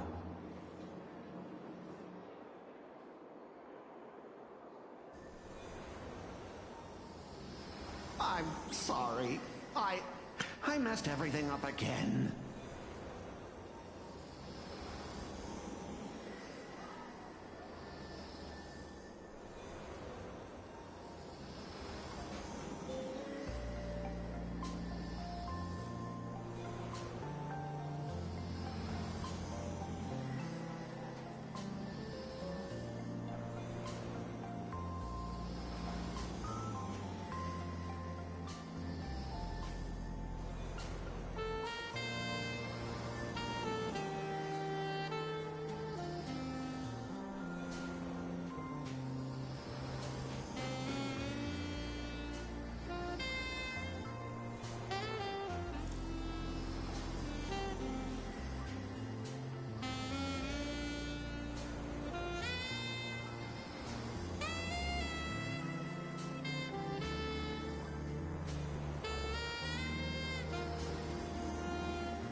Unfavorable opening, to say the least. The moment IPC faction politics get involved, things get infinitely more complicated.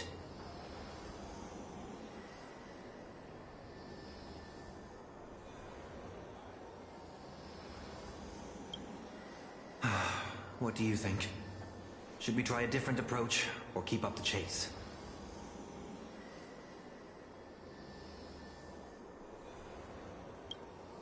You mean what he said to us before he left? The heart of every deal lies in respect. Is Kenneth trying to tell us something? Respect? Pfft, since when has the IPC ever treated anyone with respect? setting everything else aside, my higher-ups are each more ruthless than a wolf, which is very much in line with my family motto, no friends, only prey. Who knows? Maybe we're even distant relatives? A wily old fox like Arita, does he even know what respect means? The only way he'd ever bow is if Louis Fleming crawled out of his coffin, I'd say. True respect comes from having the strength that others acknowledge. Just like how the Strategic Investment Department respects the Astral Express, Kenneth is telling us he wants to see what we're made of. I see.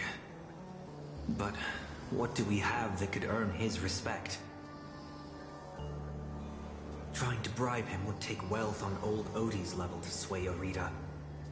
As for using force, that would be exceedingly unwise on IPC ground.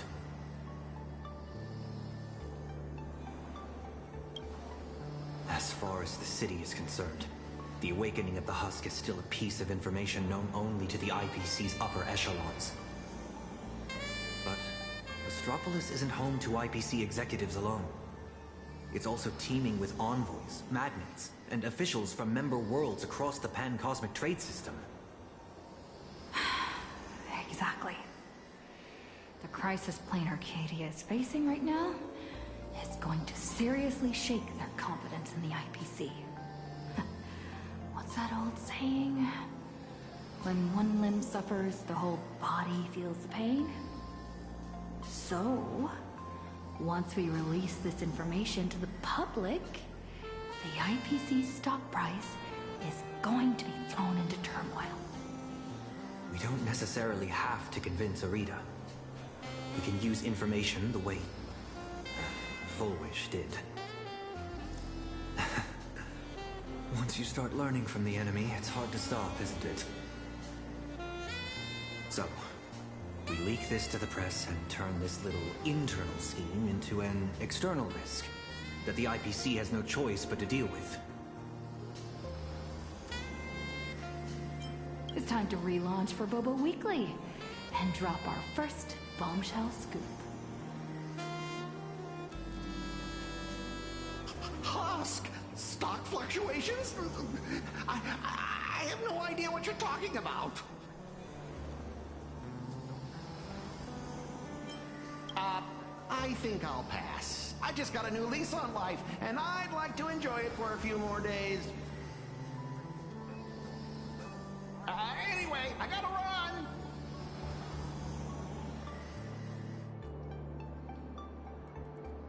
Now then, let's have Kenneth show a little respect. Come on, Sonny. Let's head to the Lodestar Tower and meet up with March and the others.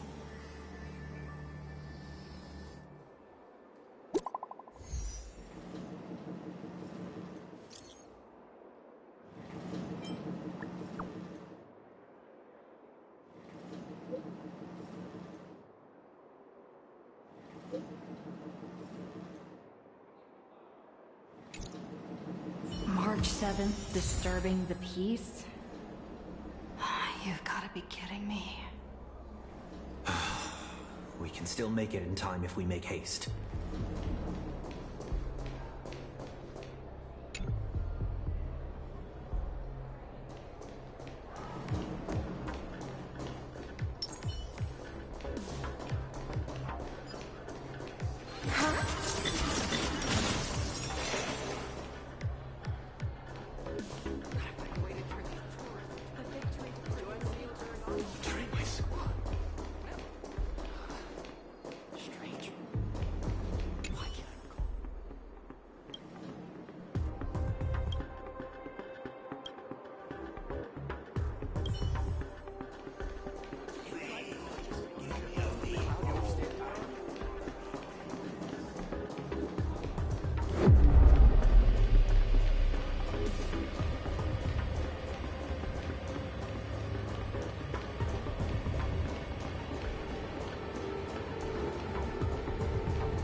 one thing after another. Is Kenneth creating obstructions for us? No way. He left us a hint? So, the marketing development department is behind this? Huh?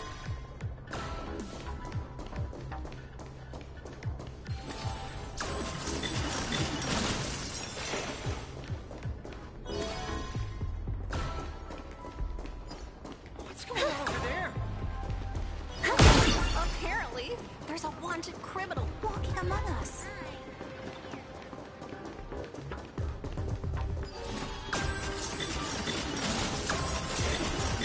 See them. They're right there.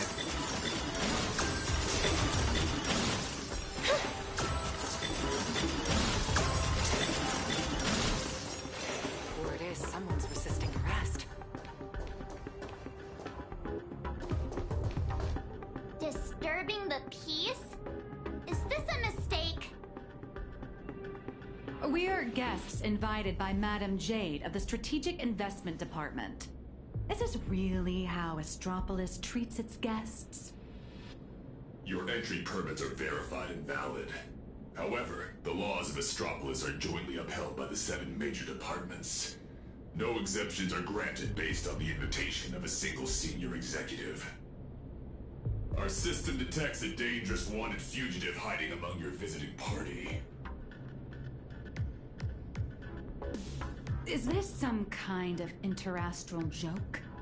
The nameless of the Astral Express are heroes who've saved many worlds. This is bad. We need to go, now. Target identified. Sunday, former head of Penacony's Oak family. Currently a high-priority wanted criminal of the family.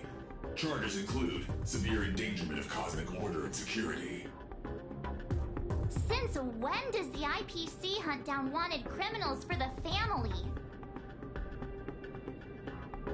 In accordance with the Pan-Galactic Civilization's Judicial Mutual Assistance and Emergency Extradition Treaty, IPC security forces are authorized to subject dangerous fugitives to preventative detention to ensure segmented stability and fulfill treaty obligations. It appears explaining myself is entirely pointless now. You have selected the most unwise course of action. Violent obstruction of the law.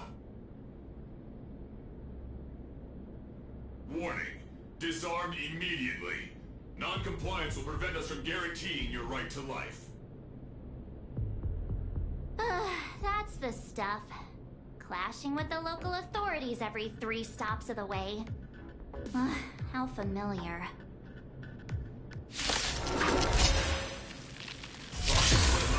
Unable to assess. Requesting lighthouse support. Requesting lighthouse support. Lighthouse, copy. Request received. Lighthouse, execute the arrest directive immediately.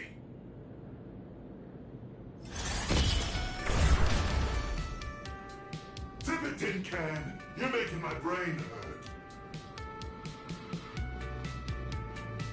Huh? What's going on? Why is he taking down his own people?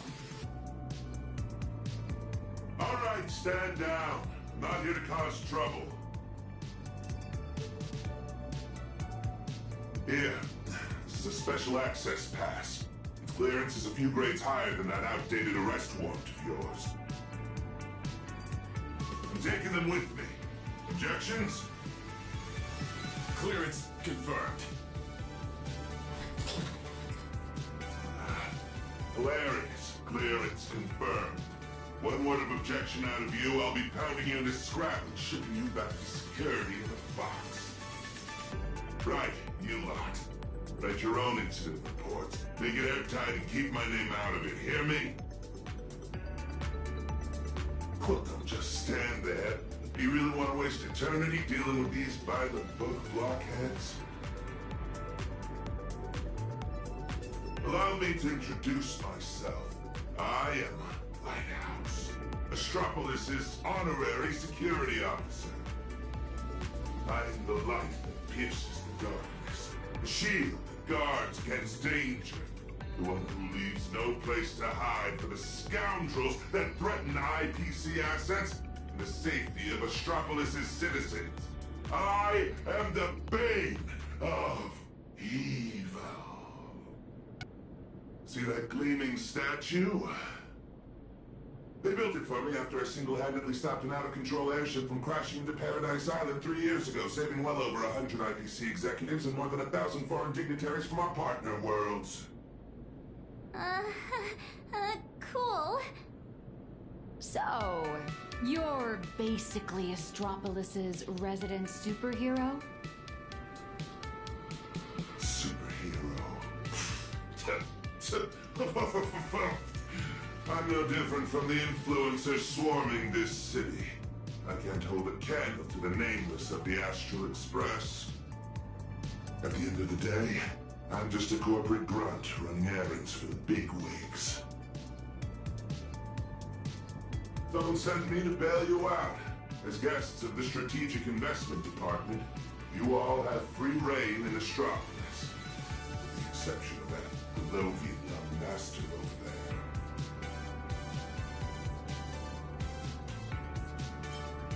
The IPC is riddled with internal factions. It seems someone is trying to assert their presence. Spot on! I got 2 calls at the same time. One asked me to ensure unrestricted access for the Strategic Investment Department's guests.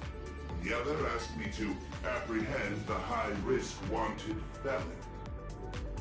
I thought to myself, isn't this just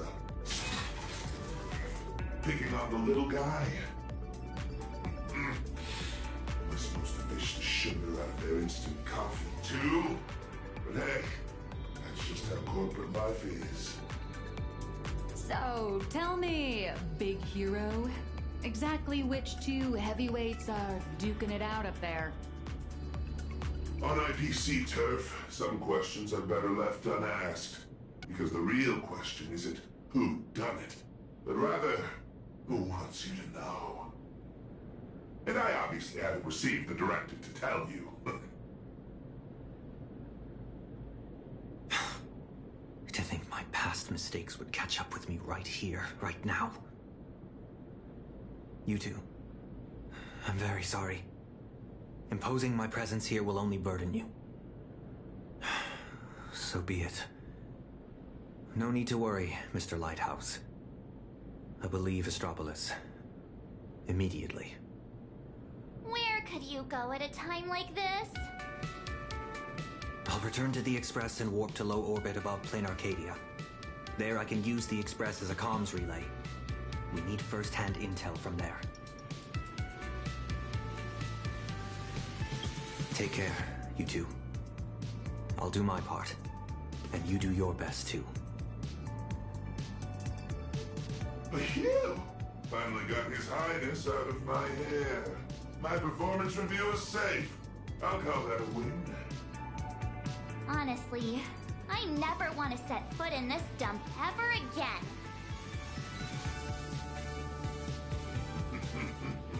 It's truly my greatest honor that you nameless are so willing to cooperate. By the way, I hear you're heading to the Lone Star Tower. Please, allow me to escort you the rest of the way. I guarantee no one else will come looking for trouble. Escort. Or surveil. In Astropolis, surveillance is a public service. Me, I'm just the optional companion package with a more personal touch.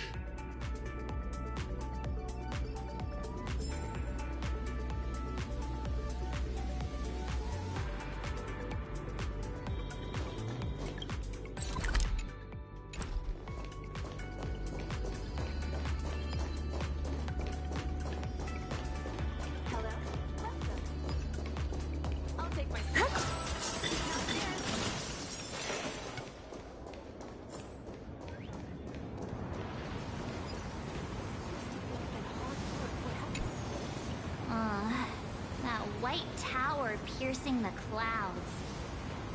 That's right. That's the Lodestar Tower, the central headquarters of Astropolis and the main office complex for all the different divisions. Ah, seems this isn't your first time in Astropolis, my lady. From afar, it might look like a prickly needle, but it actually houses a staggering number of IPC employees, along with their dreams and entire lives. Look all the way up to the top of the tower. See? That floating island is called Cloud Peak. It's home to the richest, most powerful big shots in the IPC. Looking at it now, it doesn't resemble the needle so much as a strand in a spider's web of power. And to climb that strand, you'll need more than strength. You'll need skin thick enough to stop a bullet, and the willingness to put your soul up as collateral if that's what it takes to meet your KPIs. Yet countless people still rack their brains and do whatever it takes to claw their way up this strand, hoping to reach the top and live like gods alongside those media giants.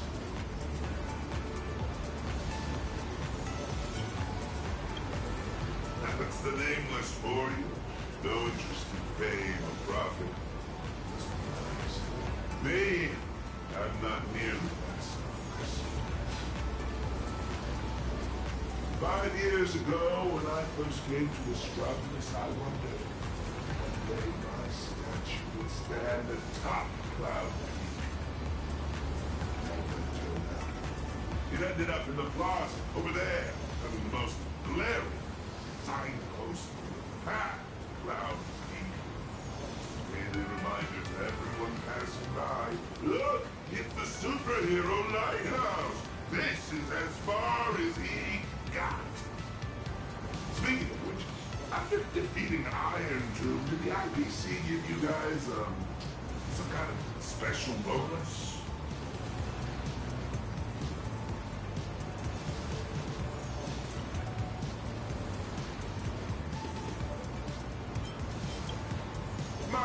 My bad. I was projecting my own situation on you. You guys are heavy hitters who can go toe-to-toe with the heads of the Strategic Investment Department. Why would folks who can trade blows with the Lord Ravager sweat the small stuff? Do you have a lot of that small stuff to sweat over, Mr. Lighthouse? My typical to-do list looks more like this. Track down some big shots, runaway nosewalker, then stop 2 departments' private security forces from shooting each other while somehow managing not to step on anyone's toes. You're quite the down-to-earth hero. Down to earth? Yeah. Could I so much as brush against some big shot's favorite painting or antique vase while on a mission, I'm stuck right at 3,000-word instinct. Your superhero career sounds a little... miserable. That's life. Misery is the main flavor, with just a dash of sweet every once in a while. All right, now that we've taken in the view, we should all be feeling less uptight, more relaxed. Let's head over to the Lodestar Tower.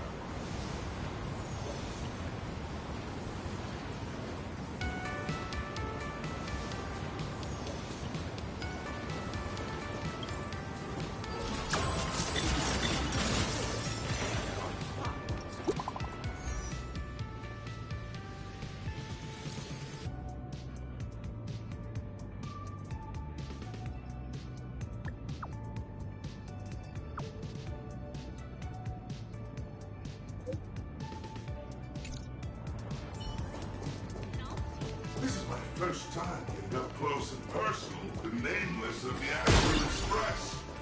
What's in on it? Want an autograph? Or a photo? Wait, you're not trying to get a selfie with us for clout, are you? No, of course not. This poster...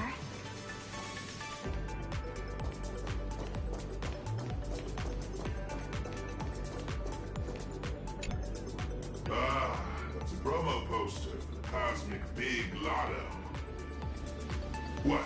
Want to buy a ticket? I get it. Everyone dreams of striking it rich overnight. No, I mean the person on the poster. Ah, Beatrice Melanine. Apparently, this insanely lucky girl hit the grand prize 3 times in a row. Who knows? I heard the IPC tore their pipelines apart looking for a glitch, found nothing, and had no choice but to honor the payout. They even signed Beatrice as the spokesperson for the Interastral Big Lotto. Man, if only I had that kind of luck.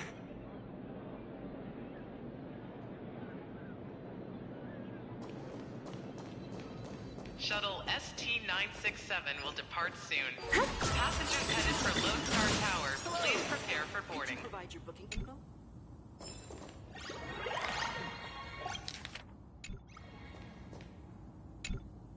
Hi there. Tickets to the Lodestar Tower. Mr. Lighthouse, are you heading up too? Are you on another important mission? Just a routine patrol. Escorting these friends here while I'm at it. Duty calls. I knew it! With you around, Lodestar Tower is in good hands.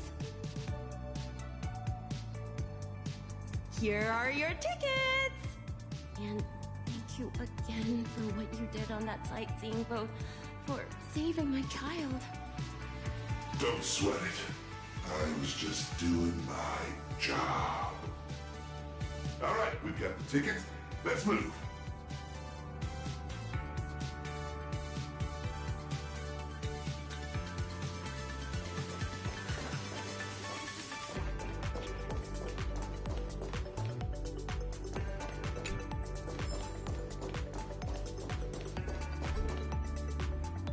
I was looking into it, and apparently, back where we Imagine originated, there's an actual Fey-Kind Protection Act to safeguard our rights.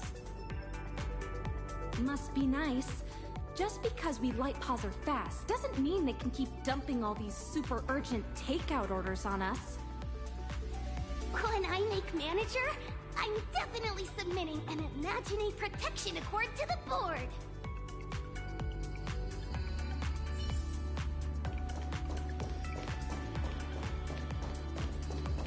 Oh, good thing I caught the last shuttle before the lockdown hit.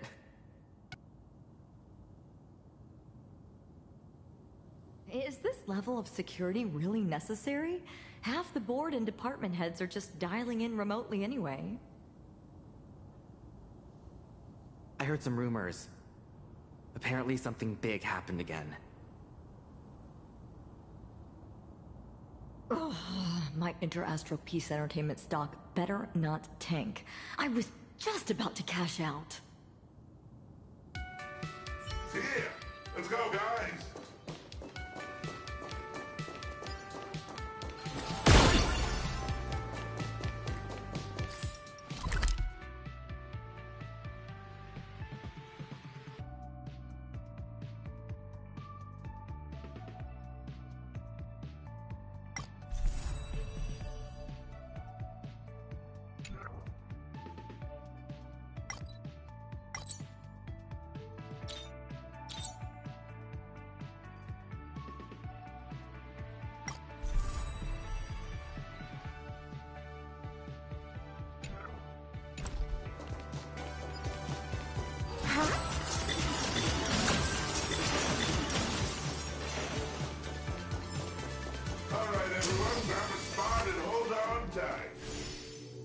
This little hover saucer is gonna coast along the tow track for a bit before taking us into the Lodestar Tower.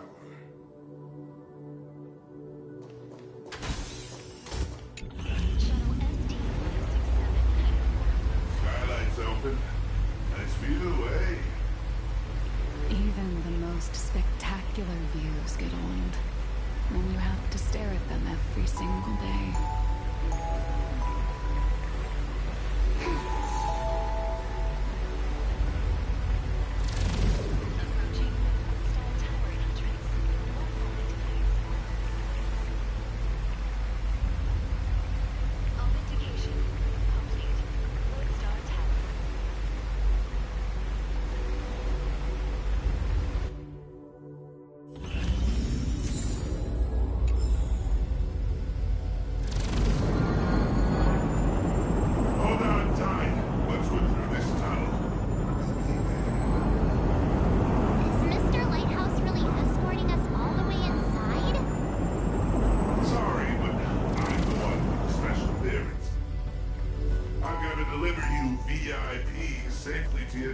destination.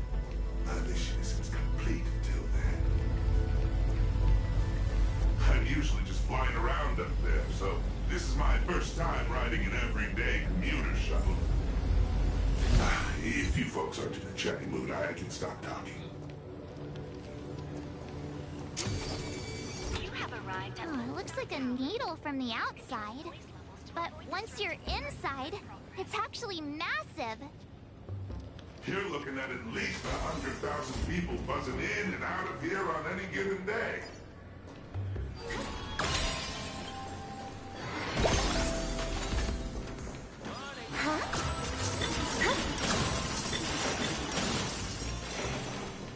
Great idea. I've been sick of these flopping monitors for ages. Don't sweat it.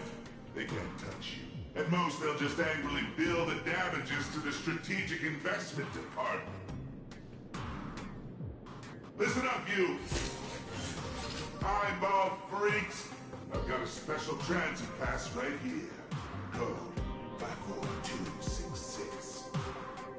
I don't care if you can understand me, but here's a free piece of advice. Don't mess with these guests on the Astral Express. Alright, my mission ends here. What was it you guys were planning to do next? Madam Jade said she set up an office for us.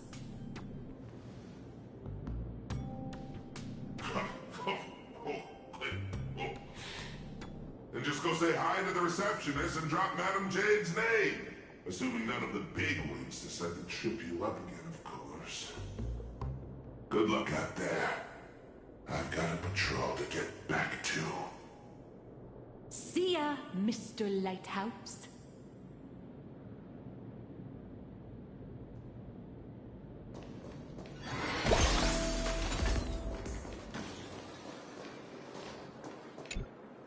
For malfunction reports, please proceed to Zone D. For visitor pre-registration, please submit the online form and expect a processing time of at least 3 business days. For lost items, please contact security at extension 114. Hi there. We're guests of Madam Jade from the Strategic Investment Department. She said an office was reserved for us. Understood. One moment, please. Guests of Madam Jade. Ah, here it is. Zone G892 temporary office. Access code... According to the system, access to that office was temporarily locked by the Marketing Development Department for emergency debugging just moments ago. Lifting the lock requires authorization from a department head or higher. I'm afraid coordinating this might take some time.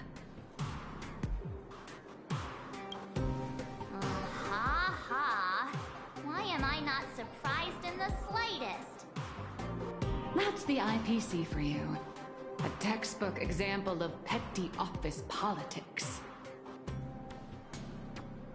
But this is just ridiculous. A petty turf war over an office is going to indirectly destroy the future of an entire world. Looks like we'll just have to ask Jade to assign us another. We're out of time. We went through a lot to get here, and I'm not letting them stop us now. Let's try this instead. Employee ID IPC MDD GL3 1545. Name Beatrice Melanine. Affiliated with the Marketing Development Department, Cosmic Big Lotto Division, Level 3 Project Consultant. My access permissions should still be dormant. I'd like to activate them. Beatrice... Melanine? Oh, wait. Are you the Big Lotto girl? That's goddess to you, the Lotto goddess. Listen up, rookie. Citing Article 7 of the Emergency Internal Resource Allocation Regulations, during periods of cross-departmental collaboration, employees of Level 3 or higher from the originating department may apply to elevate their temporary venue coordination priority to the maximum. Now, type it in and give it another try. Clause verified. Temporary system authorization granted. Force unlocking access to Office B703. Please wait. All set. Here is your temporary access pass, valid for 24 system hours. Welcome back, Miss Melanine?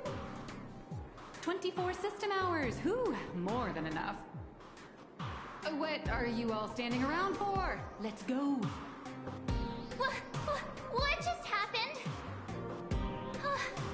Are you really Beatrice Melanine? No way! It's just one of the many gigs I've worked. Hardly worth mentioning.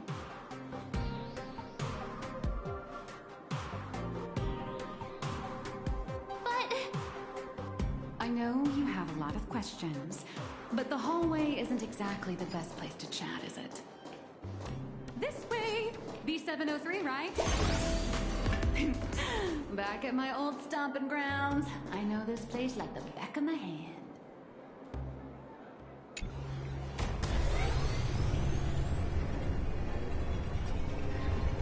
This elevator's taking forever!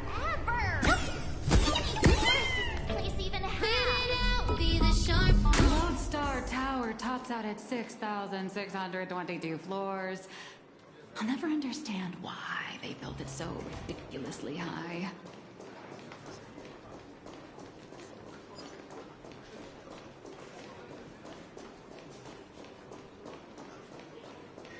B703! This should be it! Oh, come on! It's literally just a sad little storage closet. Finally, a place to catch our breath.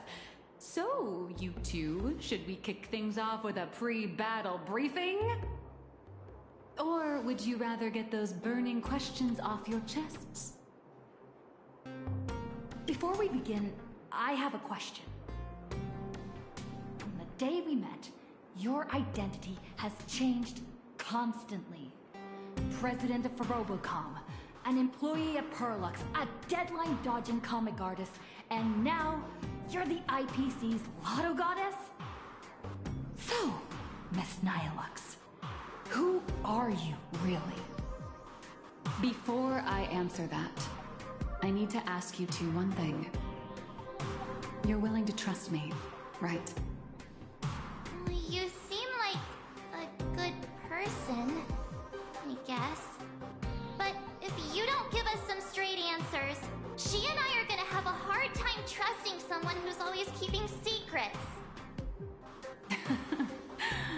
The nice guy card. March. That's the highest praise I've ever received. It's fine.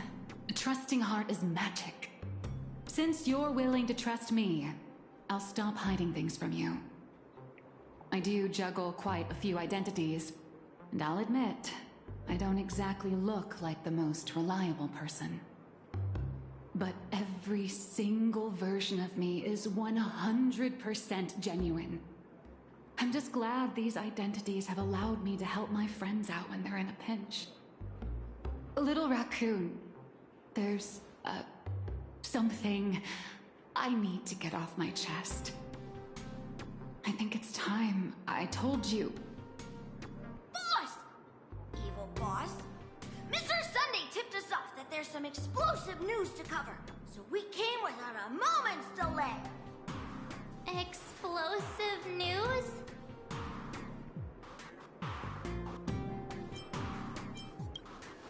No, it's nothing. Let's save my story for later. Once I start talking, I'll just ramble on, and we don't have that kind of time. Let's focus on the life or death situation in plain Arcadia first. Sunday and I have an idea on how to get an audience with Arita.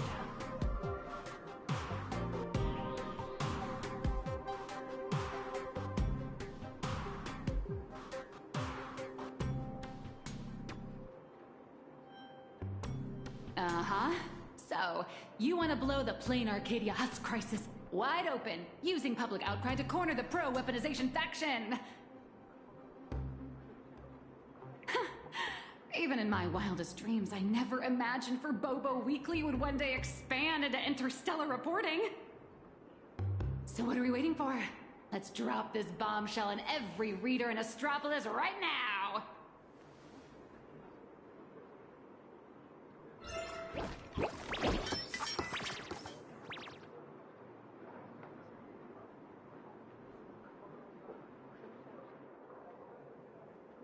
This is the exclusive of all exclusives! The bombshell of all bombshells! Beep boop! Are we really gonna publish something like, IPC higher-ups want to turn a planet into a weapon? What if Furbos get stuffed into a courier box tomorrow and tossed into a black hole? Listen up, little dummies! If we don't hurry and get this massive scoop out, our newsroom in Plain Arcadia is gonna get eaten by monsters and dumped into a black hole anyway. Remember the journalism principles I taught you? Don't write the news like some bone-dry fact-finding report. The headline has to be sensational and intimately connected to our readers' everyday lives. Shocking! Secret meeting of IPC execs. Save the planet or turn it into the ultimate weapon. Like this? Exactly. But the point isn't to expose the conspiracy. It's to shove the danger right in our readers' faces. They need to know that after Plain Arcadia falls, the world they live in will face the exact same threat. Subtitle: Exclusive Insider Report. Astral Express tells all. A greater shadow looms over Astropolis. I got it! We can also add a poll question to the article like, do you support in-campus rescue or weapon modification? Maximum interactivity! Nice. Aside from our little Furbos over-the-top clickbaity articles, we'll also need you to step in front of the camera for a few shots to boost the story's credibility. We'll aim to infect every social and news platform in Astropolis in record time with this news, just like the anti-organic equation did. Leave it to us Furbos for the freedom of press and to keep our home from turning into a giant firecracker.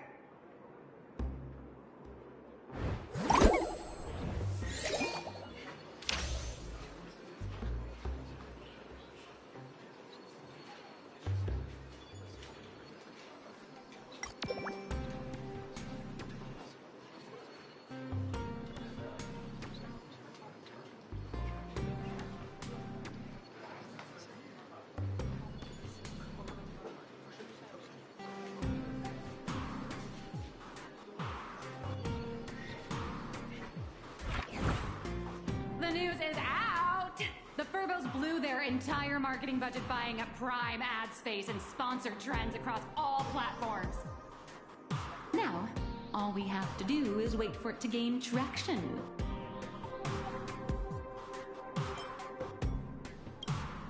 We only have 3 system hours left.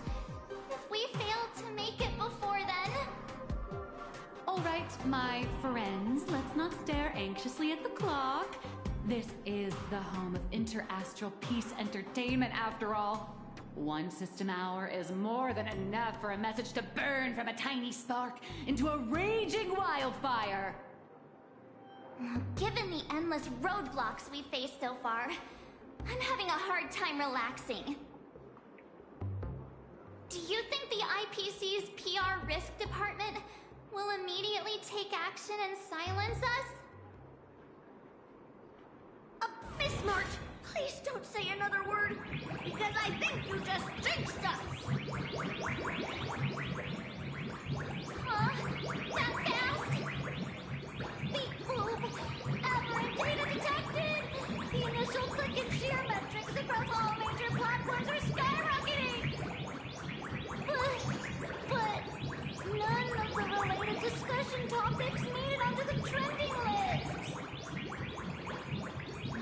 It's like hitting an invisible wall! The IPC is definitely pulling the strings! What?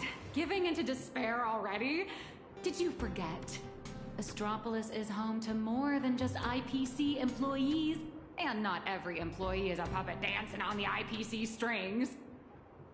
Algorithms and push notifications are crucial, sure, but when everybody's safety and the safety of the entire universe is at stake, it's not just the algorithms alone that determine how the news spreads. At the end of the day, the ultimate medium through which information spreads is still people. Terrified whispers, burning curiosity, the desire for the truth. These will all run rampant in break rooms, cafeterias, and on commuter trains, all through the oldest and most effective method there is, word of mouth. The IPC can bury trending searches and throttle notifications, but they can't wipe every private message, nor can they stop people from wondering what if in the back of their minds.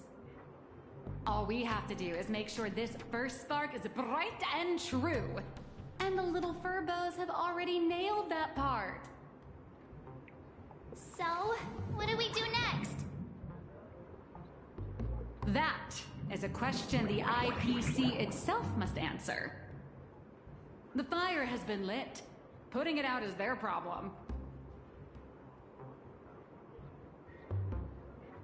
I guess the most dignified and foolproof approach would be to come straight to the source of the information and propose a partnership.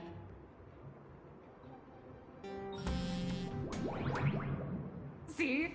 What did I tell you? Esteemed Trailblazer, Miss March 7. Hello there, it's me, your old pal, Alf.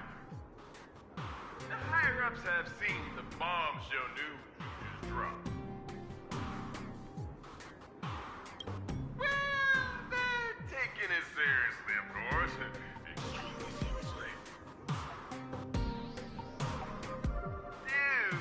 They've decided to set up a special last-minute interview session just for you at the Panorama Hall inside Lodestar Tower.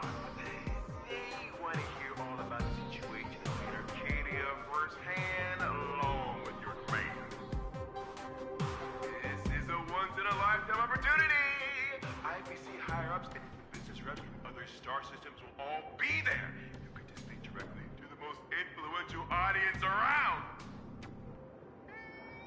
Yours truly is also all set to conduct an exclusive interview with you afterwards. You will show, right?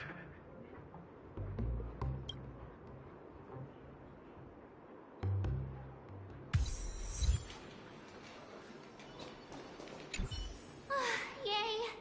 Our voices are finally being heard. See? I was right, wasn't I? Albert sent over the time and location. I'd better get ready.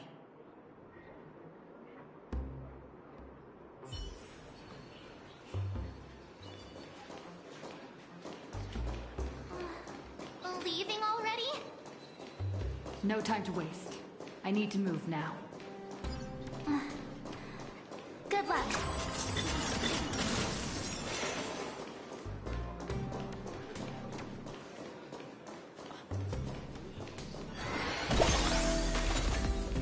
Panorama Hall. It should be around here somewhere. Can I really get my legs? And how will the marketing development department people react? So many screens. Welcome, Trailblazer.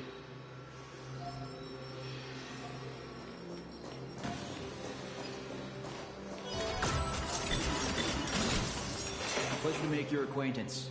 I'm Yannick, assistant to the International Peace Corporation's Board of Directors and one of the hosts of the Pan-Cosmic Trade Summit. The news you posted on your personal media account has caused a massive uproar across all of Astropolis. I've been commissioned by the board to arrange a special discussion panel. I'd like to invite you to speak your mind without reserve.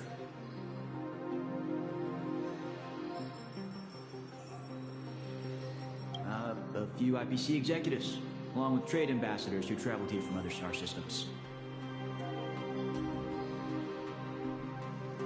Every single one of them, madam. I represent their collective will. I have to speak to all these people at once? There's no need to be nervous. Most of them are only here to listen. Everyone's closely following developments in Plain Arcadia and the Veracity Husk. Your testimony will help them understand, and it will factor into any potential re-evaluation of the board's position. If you are ready, please, follow me to the central platform.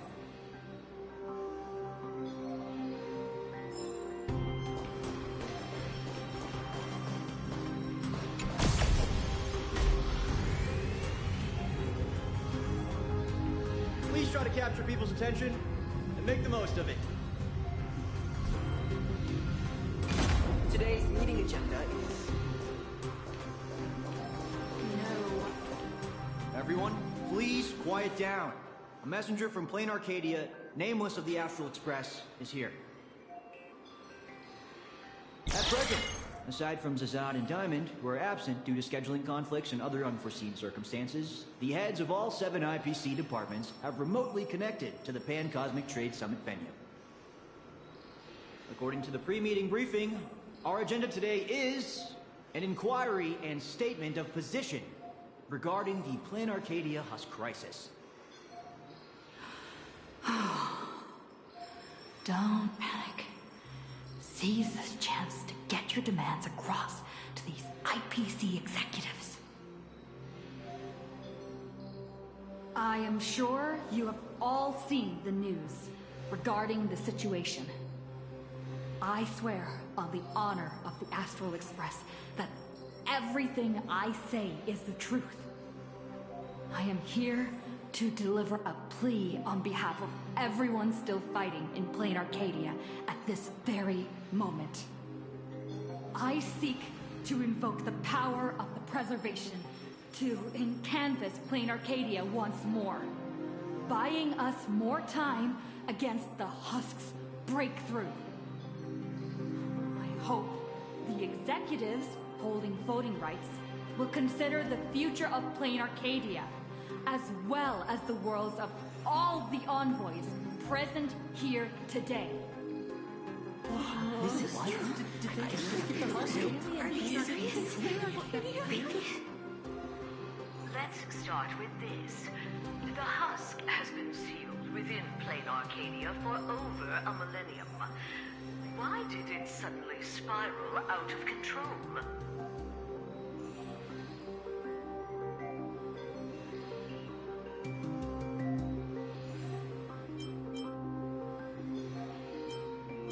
The Phantasmoon Games held in Plain Arcadia are in fact a ceremony designed by the Eon of Elation to suppress the Husk.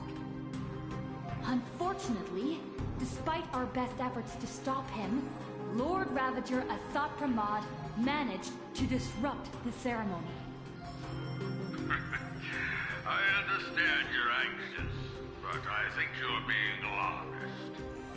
You're telling me that in 12 hours, the Constellation Star Zone, where Plain Arcadia is located, will be wiped out? Do you have any proof to back up your claim? I am not an expert on Leviathans. My conclusion is based on the calculations of Madame Pearl from the Strategic Investment Department. As the administrator of Plain Arcadia, her conclusion should be reliable. Unfortunately, neither of you are experts. Let me be clear. The Veracity has been dead for a very, very long time. By your own account, Plain Arcadia is nothing more than one fragment of its corpse. The Technology Department's assessment has concluded that the IPC's cutting-edge technology is more than capable of controlling the activities of these eonic remains. Perhaps even turning them into our most powerful weapon. As for the people there, they're collateral damage. You can't do business without taking any loss.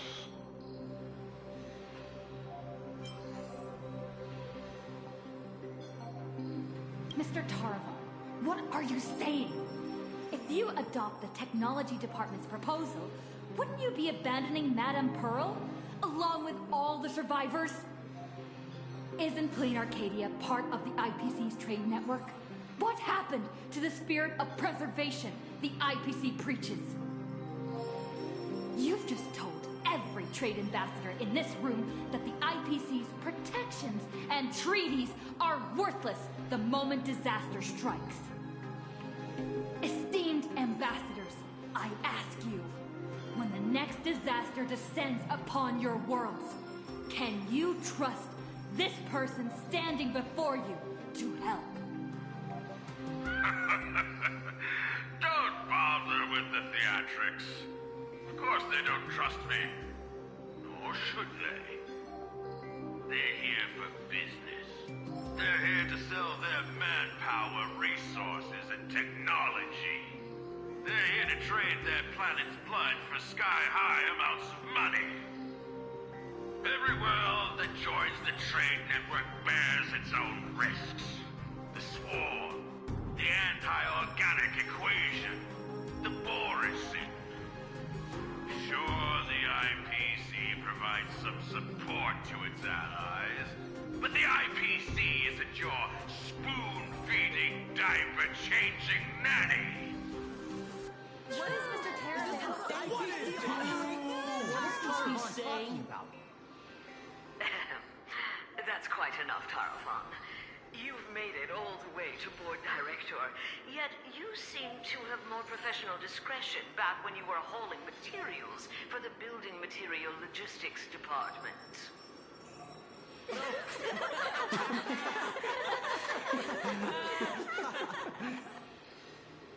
Feeling amused? Oh, you lot are pathetic. Weaponizing the husk is the most effective, technologically sound solution to the crisis right now, bar none.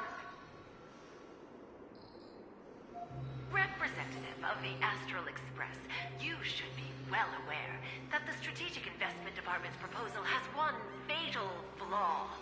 And canvassing Plain Arcadia merely hits the pause button on the crisis. It doesn't end it. When the seal completely fails, not even shattering all 10 cornerstones would buy the 10 Stonehearts a single second of breathing room. How do the Strategic Investment Department and the Express plan to respond when that happens?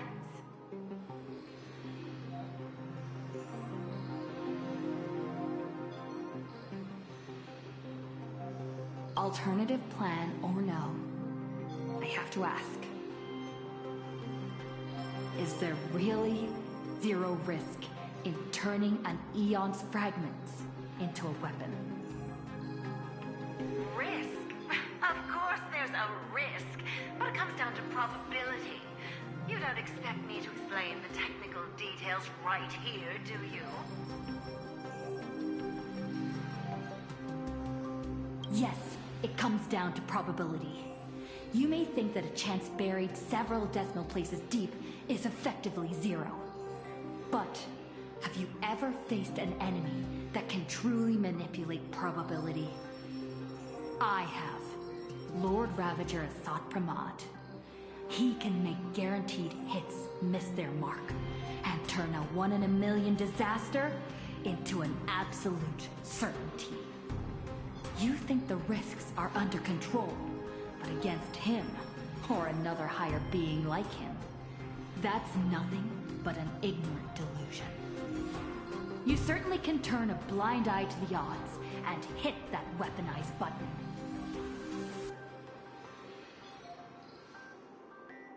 But when that probability turns around and devours you, will you be ready for it?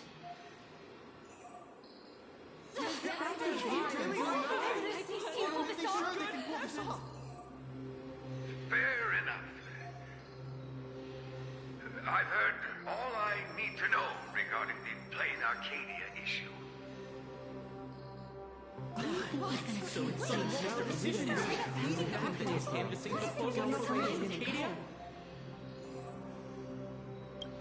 I support the in-campus plan, and that's that.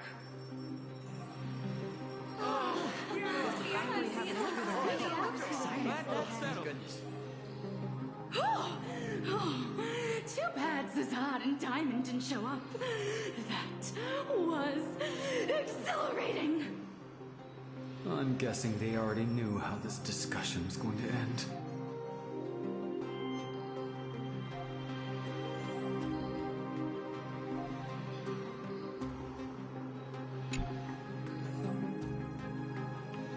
Congratulations on getting your wish, Miss Trailblazer. The discussion was quite lengthy. Let's take a break. We actually convinced Mr. Arita? I thought it'd take a lot more work. I understand. In certain moments, a matter of life and death can carry the exact same weight as a speck of dust. Until the dust settles, people are bound to feel a lingering sense of unease. But the truth is, you've been fighting for the right cause, and you've succeeded in moving it forward. Hey, remember your old friend, Albert? He's been following the summit from start to finish. Perhaps during the break, you could head over to the Keeping Up with Star Rail studio and update the audience on the results of the discussion.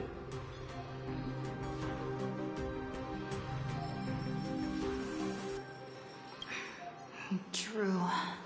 I promised Albert I'd record a segment after the summit. The court of public opinion is a battlefield, and seizing the initiative is crucial. Keeping Up with Star Rail reaches an audience far beyond Astropolis. It broadcasts to the entire cosmos. It's a prime opportunity to make your voice heard and leverage media influence to pressure the IPC's decision-making process. This ring platform we're now standing on branches out in 3 directions, leading to different functional zones within the Lodestar Tower. The Keeping Up with Star Rail studio is right over there. If you'd like to head over, simply operate this rotary dial and the path will open right up for you.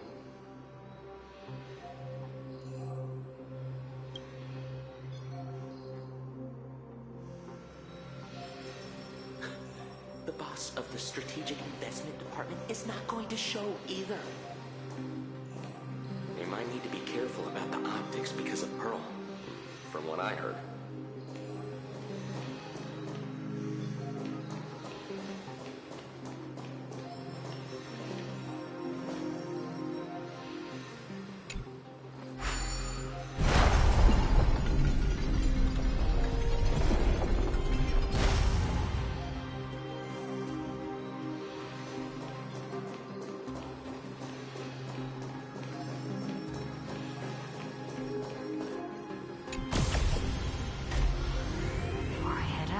I should tell March and the others the good news. Better not keep them worrying.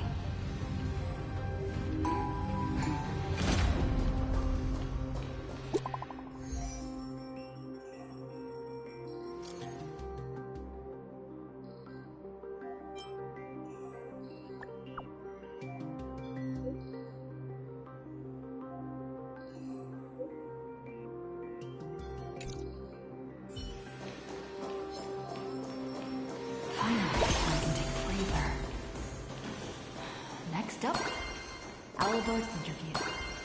Better not keep him waiting.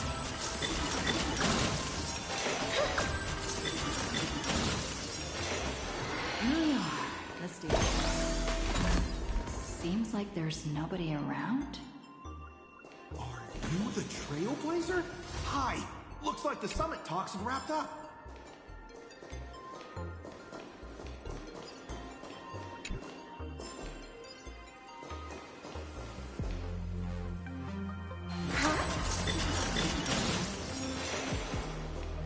The Keeping Up with Star Rail interview? Oh, right. The host should be here soon. Tell you what, why don't you take a seat in the studio before the interview starts? See that control panel over there? Just give it a press and the studio will automatically rise up.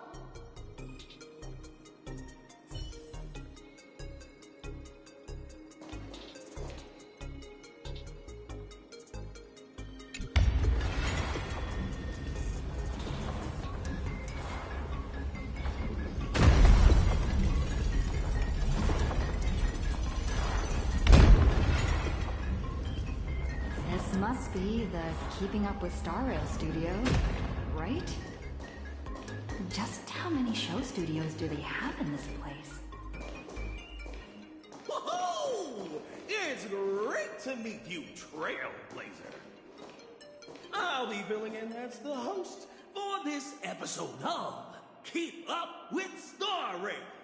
You can call me Little Albert. Albert isn't coming? Well, since you broke that massive scoop, he's got a ton of big shots to interview. Tight schedule, heavy workload. You understand that, right? Right? Why don't we go ahead and start recording? She, nameless of the Astral Express, the hero who saved Amphorus. Huh? And now, for the crisis is written, Plane Arcadia. She braved Astropolis, delivering an impassioned speech at a star-studded pan-cosmic trade summit. How will her voice influence the direction of this summit? What destiny awaits Plane Arcadia? Dear audience, please welcome today's guest on Keep Up with Star Rail. First question. Just what kind of impact did the Veracity's husk make on Plane Arcadia? I heard the Strategic Investment Department did massive reconstruction work there. Does that mean all their investments went right down the drain?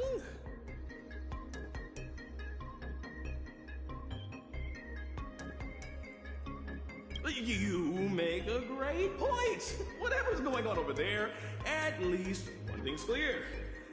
Retirement-related investments have definitely gone down the drain. Why do you ask? Well, an apocalypse obviously tanks everyone's life expectancy, so healthcare brands have absolutely no future.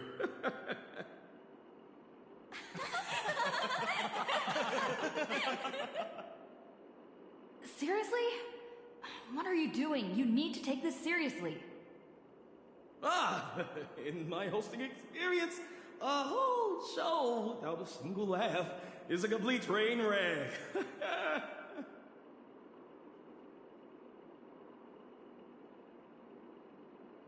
We're talking about the existential crisis of an entire world. This isn't Keeping Up with Star Rail's style at all. Would Albert really hand over the hosting gig to a bird like you?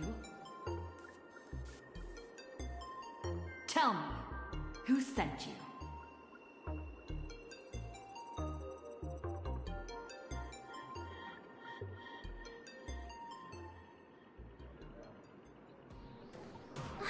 Miss Nihilux! Good news! She just sent us a message! Old Mr. Arita has been won over! He's going to vote for in Canvas!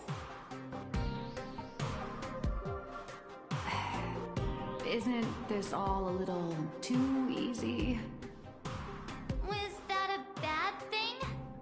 Oh, come on, don't be like me. I really don't want to play the Jinx anymore. All right then, March. Congratulations! Furbows! You scared this Furbo half to death. Evil boss, don't just start screaming!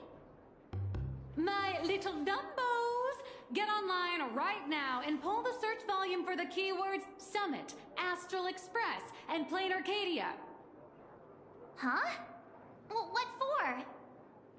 In my experience working at the IPC, you can never be too careful. They invited Little Raccoon to present her case at the summit.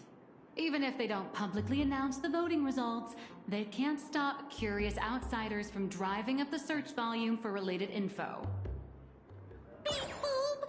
These keywords are showing absolutely zero search fluctuations! The search volume is so low and sad. Oh, I've got a bad feeling about this. Right, let me check the scheduled meetings for today. Look at this! Today's reservation record for the Panorama Hall says, closed all day for internal equipment maintenance. What do you mean, closed all day? Isn't she supposed to have an interview there? I see. You've got some nerve, Oswaldo, to pull such cheap stunts before a magician. Magic? Yeah, an elaborate high-budget display of commercial magic. Its goal isn't to solve the problem, but to buy time. Using a highly convincing executive debate to stall our protagonist, tricking her into thinking hope is just around the corner so she'll quiet down and wait for the outcome.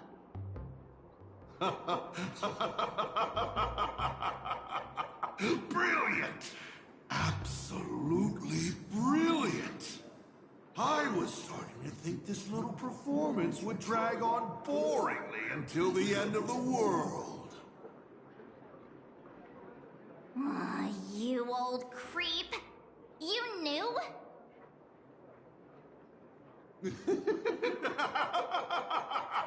Watching smart people walk step by step into a huge glaring trap is way more fun than pure destruction.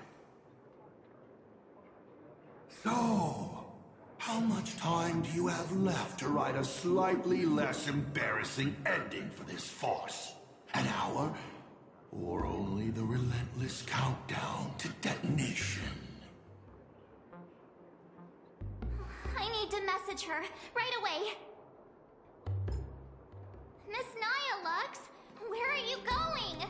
I'm coming with you. No, March, you stay put. The marketing development department might be keeping a close eye on anyone going in or out of this room right now. I'm not part of the express crew, so I won't draw as much attention. Besides, I've got Beatrice Melanine's ID card here, so slipping in and out will be easier for me. Huh. Right. Mr. Assad Pramod. Since you enjoy being a spectator so much, why don't you step onto the stage yourself? See firsthand how this farce you indirectly started goes completely off the rails.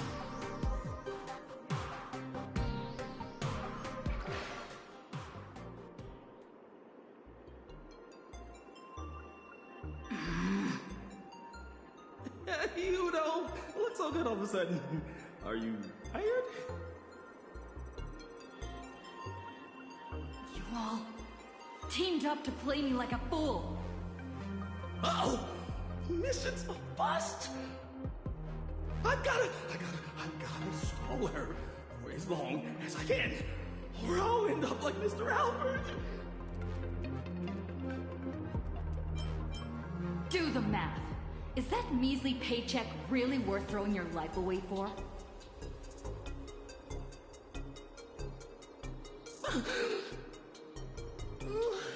I'm sorry. I'll tell you everything. I'm just a lowly grunt in the marketing development department. They promised me a promotion and raise like you. Here.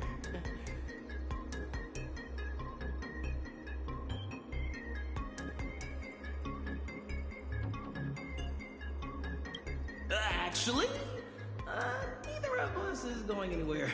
They've locked down the entire studio and the corridor leading to the Panorama Hall. The doors won't open for anyone until the scheduled time. Fine. They went through all the trouble to set this up. I might as well grace the stage and crash the show.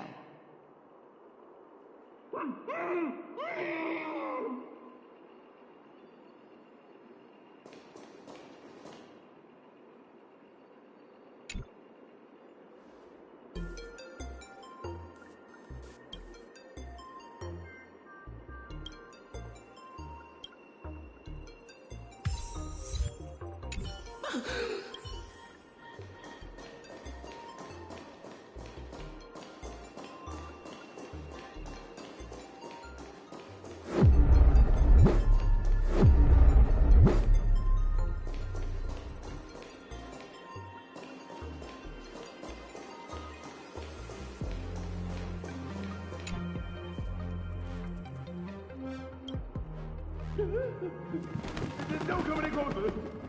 I don't want you to see me like this. I'm so sorry. I knew they were just using me to gain your trust, but to make that go. I'm a spineless dickhead. They locked the doors. Do you know another way out of here? Who truly knows the way? There's an express lane for clocking out right in the corner of the studio. Found it. I'll give you 2 passcodes. Bust them in, follow the path, and you'll be able to bypass the lockdown and come right behind the panorama hall. Hurry up and go. Don't worry about me. I can break out of this cage on my own. Take care of yourself.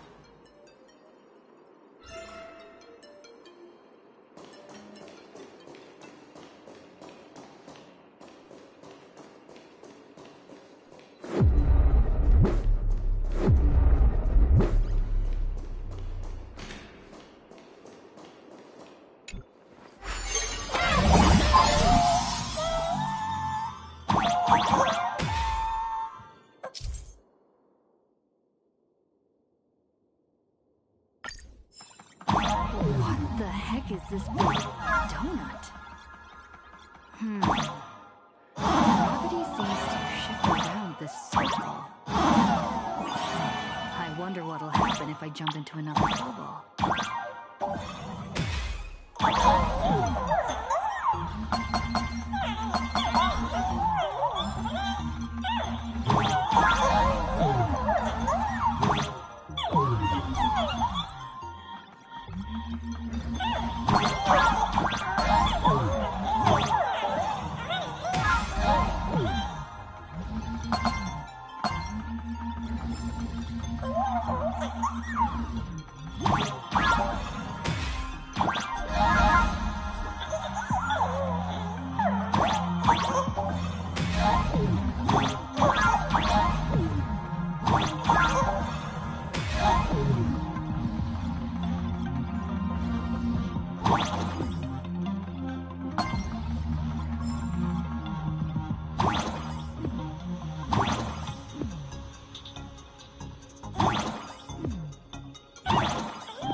locks.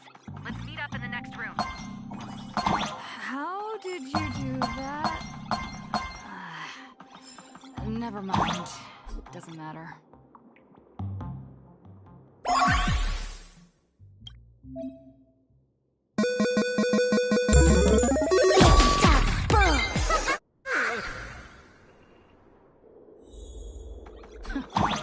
The IPC security is a joke.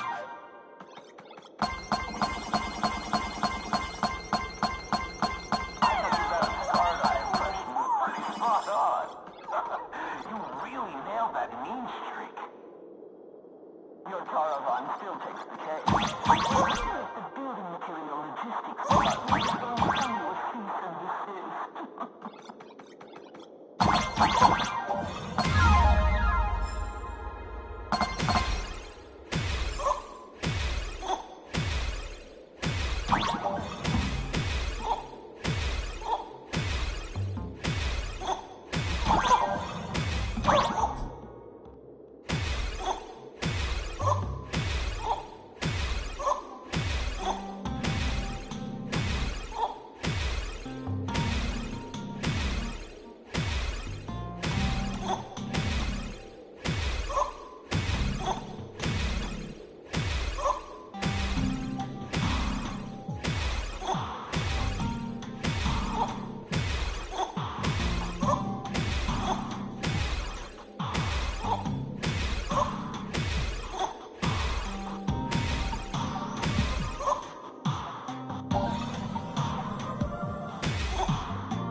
A cheap but effective trick. Judge, our job here is I'm sorry. Let's keep up the act a little longer.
Sword loneliness, ether Kulon force.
from the tour.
The cacophony of all things is the most beautiful symphony.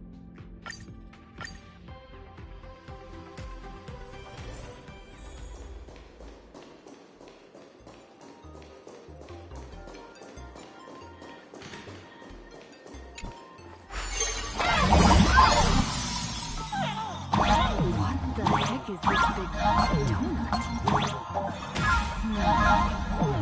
Gravity seems to shift.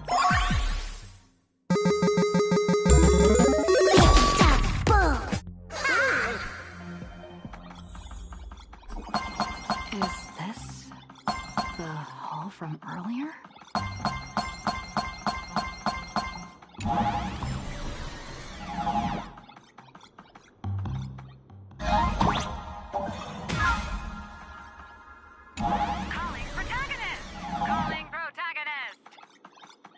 Miss Nyla? What are you doing?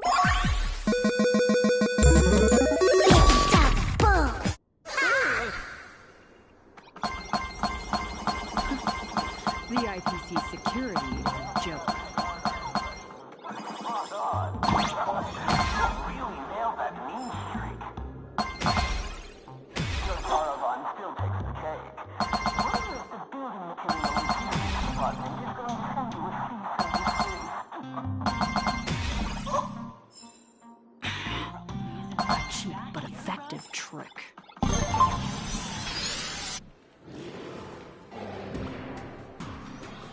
What is this place? Holy Eos! Who the heck let her out? Weren't we supposed to stall her for at least one system hour? What happened to the door locks? Let me check the access logs. The locks were overridden. Who did this? That'd be me. I did it.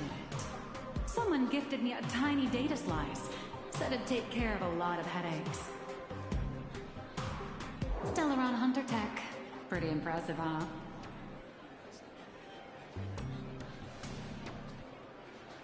Are you a Stellaron Hunter? Oh, no. I'm your colleague, Beatrice Melanine. Haven't you heard of me? Melanine? Isn't that name from almost 50 years ago? Enough chit-chat! Call security, now!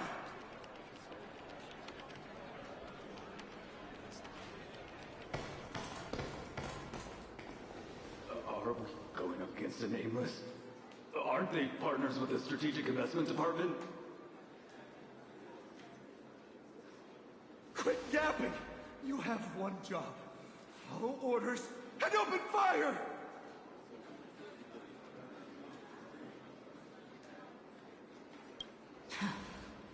That's a wrap for your show. Now it's my turn to take the stage. Hold your horses, protagonist. It's not your time to shine just yet.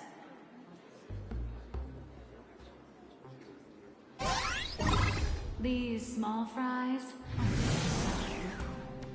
Let someone with a big appetite gobble them up. What the heck was that?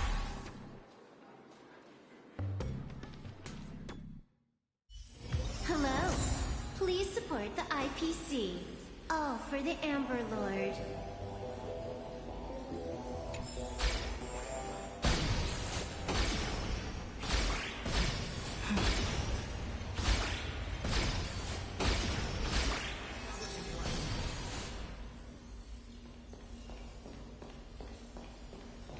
Out of my way! Get lost! The nameless has gone crazy!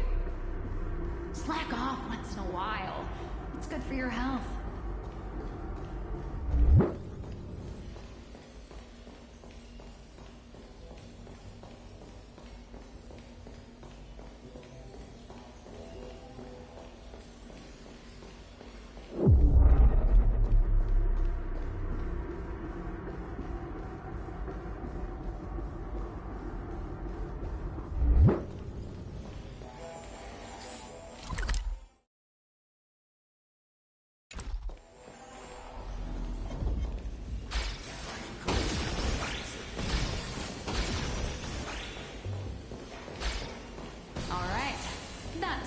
that? As satisfying as it was fighting our way through them, the problem we're trying to solve still remains. You know, those fakes in the meeting were a bunch of nobodies with zero actual pull. Oswaldo, the mastermind behind this whole farce, is still hiding comfortably behind the scenes with no intention of showing his face.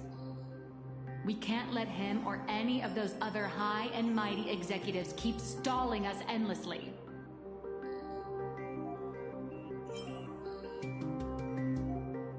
Got any bright ideas, Miss Nihilux? I notice you've been holding on to a pretty dangerous trophy. Forgive me for taking the liberty, but I brought it along. Oh, what do you need me to do? Slaughter them all? Or bankrupt them? No, just look at this! The severed head of a Lord Ravager, and it still talks. I guarantee you, shoving this in their faces will shock them through and through, more than some distant husk breaking its seal ever will. I like this idea.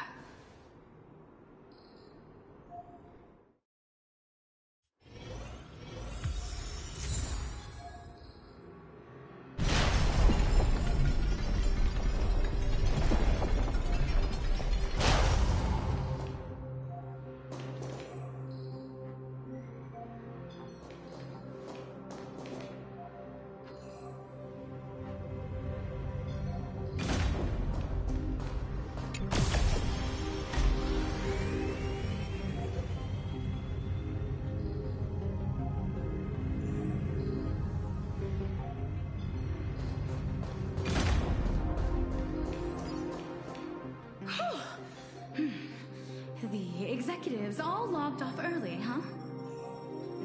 With them out of the way, the mission's basically complete. What happens next depends on how long the fake host can keep her distracted. Now, off the record, don't you folks think I'd be a pretty convincing Taravan, too? When it comes to being a gourmand, I could give the real Mr. Taravan a run for his money. All right, zip it. If word of this gets out, you'll be packing your bags by tomorrow morning.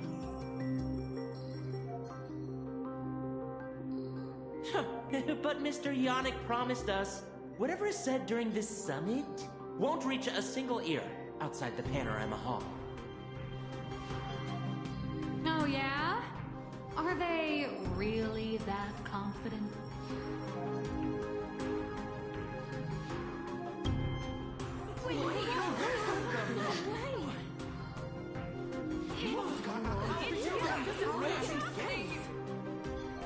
Yannick, you sneaky little bard's turd.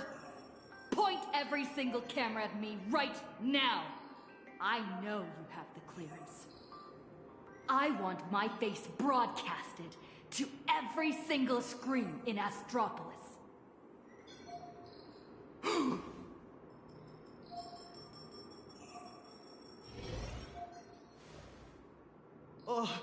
Miss, please don't get so worked up. I tried to present my case calmly and peacefully, but all I got in return was mockery and humiliation. If the news of Plain Arcadia's impending destruction is too far removed from your daily lives to pique your interest, then how about this? The severed head of a Lord Ravager. Every time it rolls, it brings incalculable variables and trials to an entire world. Care to test your luck? Will disaster befall you? Or you? Or every single one of you? Oh, I've heard. The crew of the Astral Express are all honorable, righteous, nameless. You wouldn't do such a thing. Would you? Even if you do resort to violence, Astropolis has its own superhero. I've already signaled Lighthouse. He'll be here to save us any second now. Pathetic.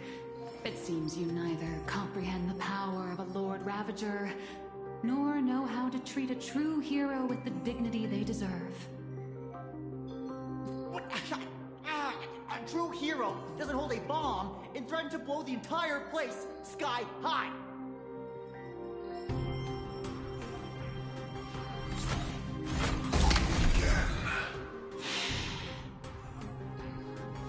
It's a real shame. This time I've received a top priority directive. Eliminate the threat to the venue at all costs. I know I'm no match for you, but this is my duty, and the sole reason I wear this power armor. I have to maintain the peace in Astropolis because I am the honorary security officer, Lighthouse!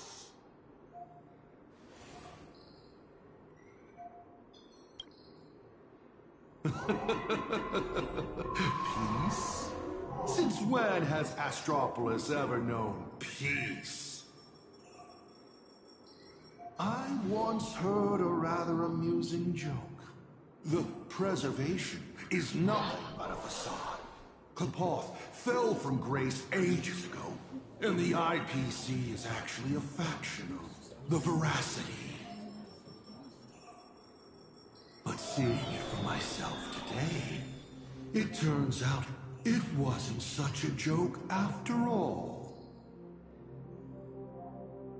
There is a Leviathan of the Veracity slumbering right beneath Astropolis, too.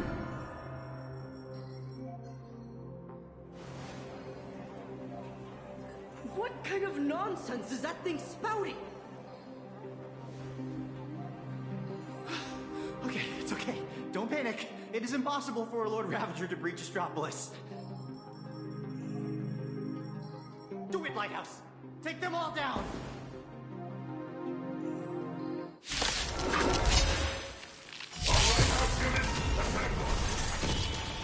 You have truly pushed me to my limit. Since my warnings are falling on deaf ears, Execute!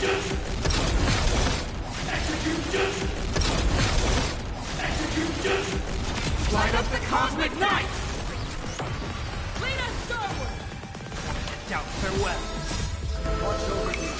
Guide you on your path. Toward distant horizons! We are the Trailblazers!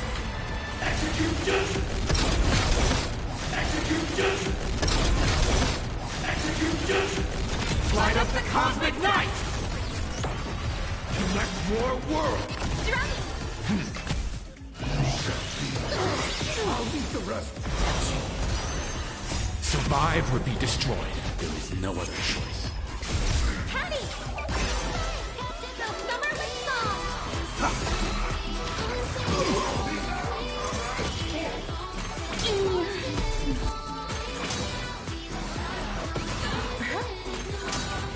Remedy is before me.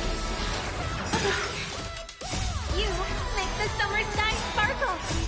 Watch over me. Guide you on your...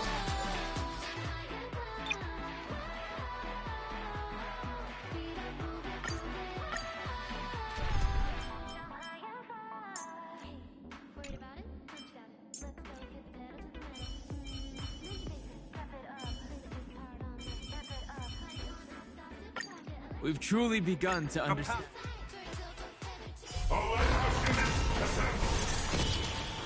you have truly pushed me to my limit. Since my warnings are falling on deaf ears,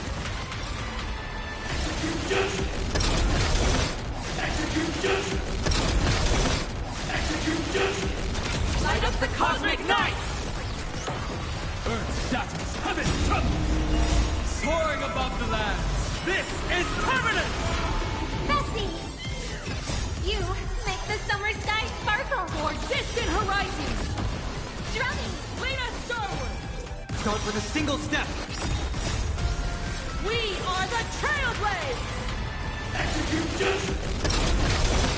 Execute judgment! Light up the cosmic night! Are you ready to face the risks?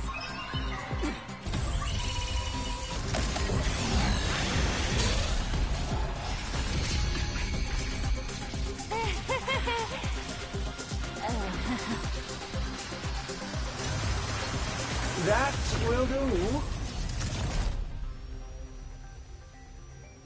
Huh? Mr. Arita wishes to speak with you two. What an absolutely spectacular show, Yannick. Mr. Kenneth? Trailblazer Madam Nilux.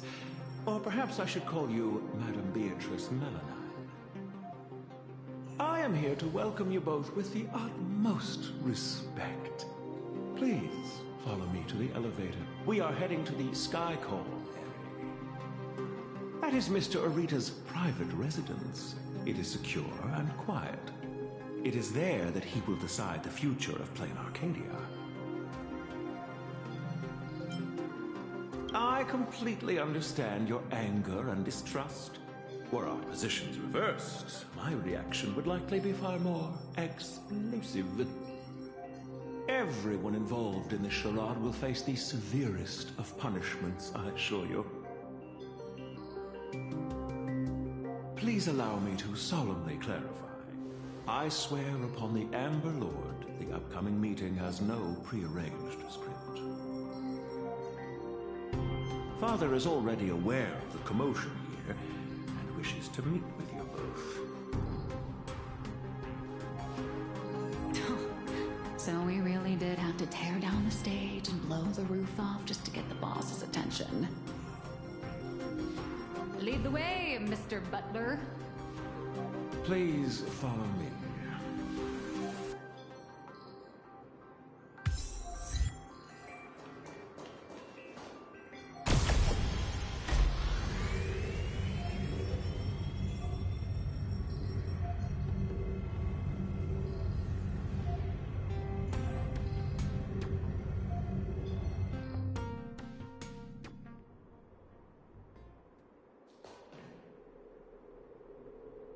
Where are we?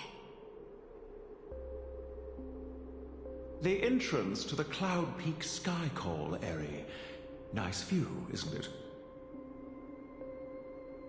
From up here, all of Astropolis is laid bare, stripped of its secrets. Not many are privileged enough to enjoy such a view. In the entire IPC, only 7 individuals hold this honor.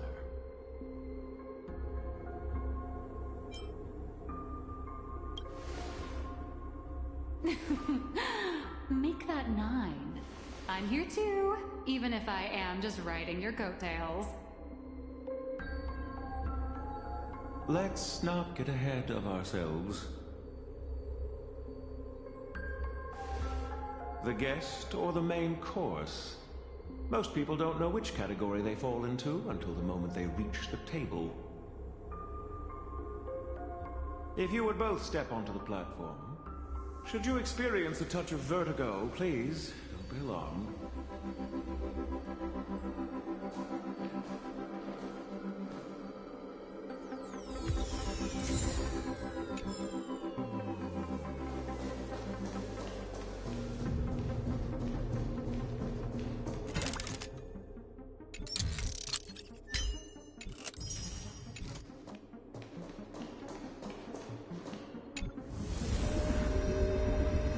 Did I just get sucked into the sky?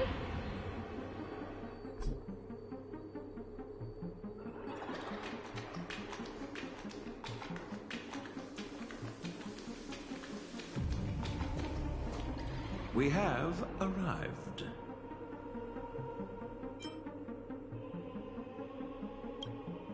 Father, I have brought them. Let them approach. You are dismissed. Children need not be present for what comes next.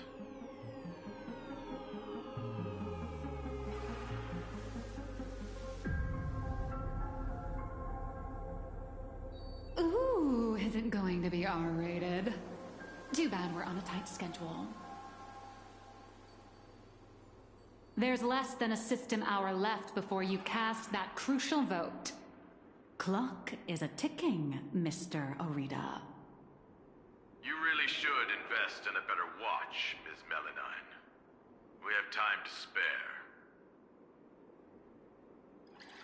We all know Louis Fleming only needs 60 seconds to make a decision. You're not Louis Fleming, though. Everyone also knows that even the chairman can't change a decision made by Ol Orita. Indeed. The younger generation seems to think the Ahatopia case requires no further discussion. I, however, have my reservations. I find both of the current proposals lacking.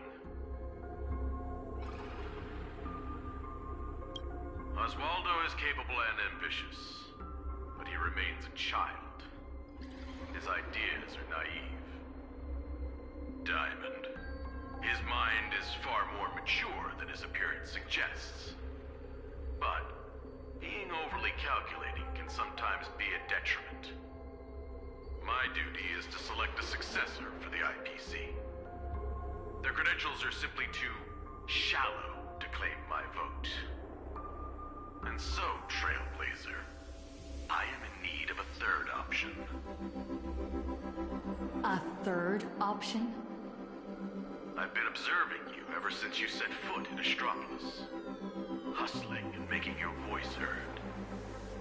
You're just like Louis Fleming during the founding years. Now, I will give you 60 seconds.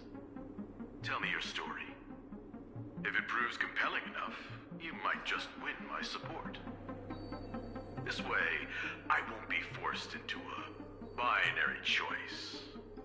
And you get exactly what you want. A win-win, as they say.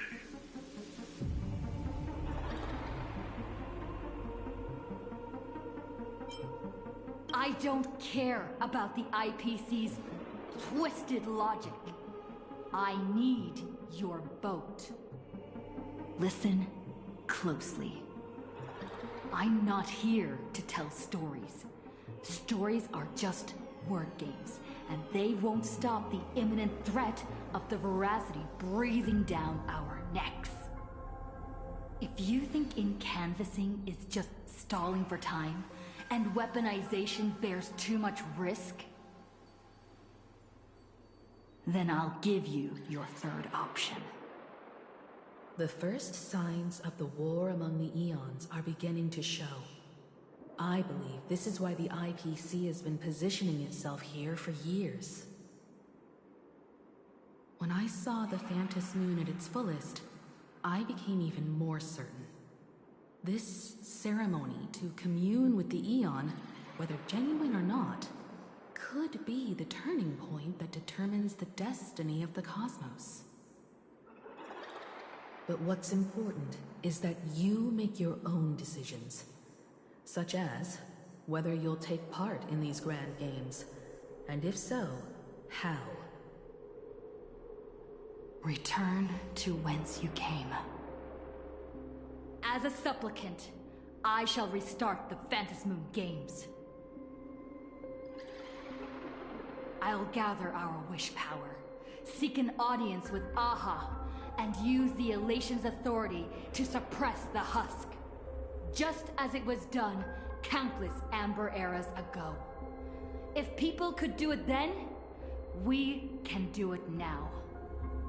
But for any of this to work, Plain Arcadia has to survive. And what makes you think the ever-fickle Aha will simply grant your wish? Right back at you. What makes you so certain Aha won't take my side? Fair enough. I don't make a habit of dealing with eons, so I suppose I have no say in the matter. Then again, I'm not the one making the decision here. Louis Fleming is.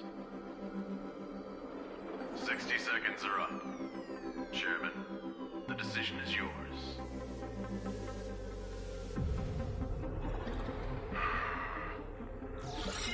How many Amber eras has it been?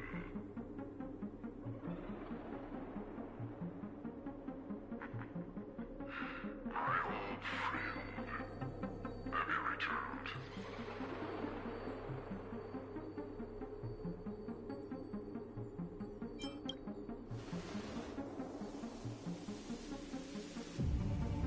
Regardless of the identity you wear now, as long as the party concerned approves of this young one's proposition, the IPC will lend its full support. So tell me, what are your thoughts? Do you really need to ask? When have I ever opposed any of Akivilli's ideas?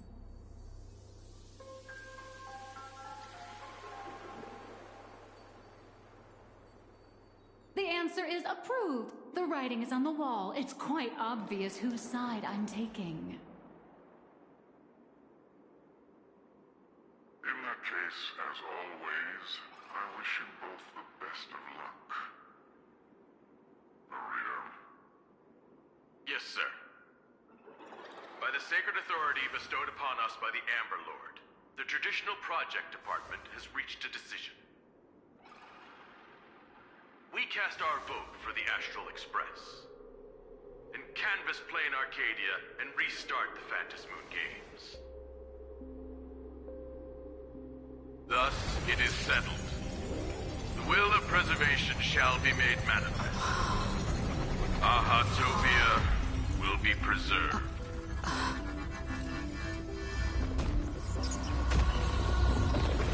Citizens, she has carried out the petition, as promised. Now, I shall guide the power of preservation. I will do all I can to paint and recreate the miracle. As for me, I can't believe I'm working with the IPC. Whatever.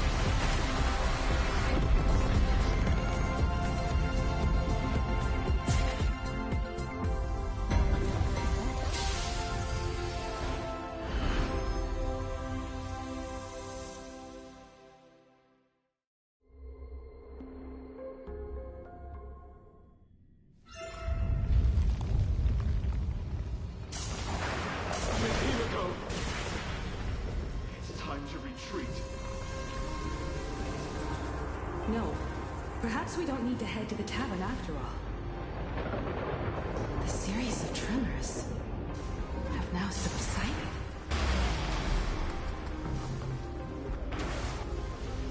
The tentacles surging from the fissures have vanished too.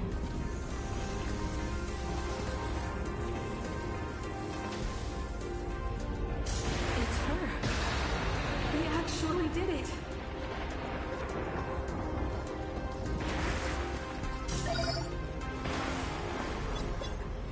I am delighted to deliver the good news. The reenactment of the World of Kansas ritual was a success.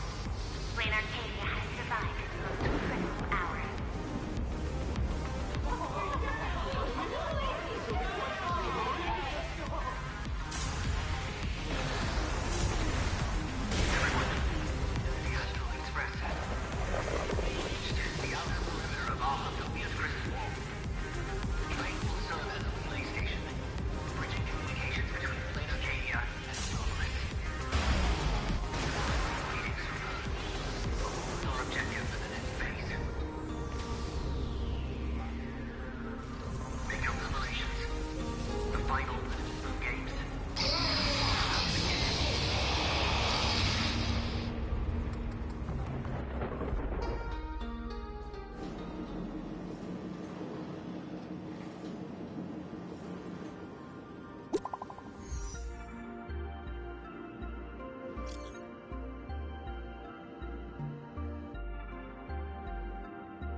wished, the Amber Lord has protected Ahatopia. I'm sure you two have private matters to discuss, so I won't intrude. But before I take my leave, the IPC has one final request. Please leave that die to us. The Lord Ravager's head is far too dangerous. It needs to be properly contained.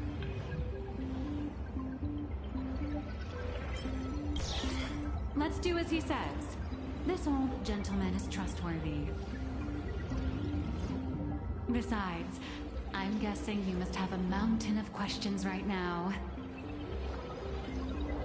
And having a third wheel around when we clear up all that confusion would totally kill the vibe.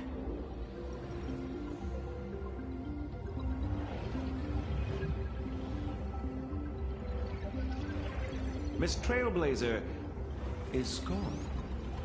Will everything she claimed actually come to pass? She will do it. She has to. Oh, why is the air in this room suddenly thick with conspiracy? Could it be that someone struck a little side deal under the table? Times change. The IPC may no longer be the support team bull, but we won't abide the slander of a pawn of destruction. Your accusations at Lodestar Tower certainly piqued some interest. And from none other than the subject of those rumors herself. The Leviathan of Astropolis you spoke of. She is here. What do you intend to do with the die, Miss Yavale?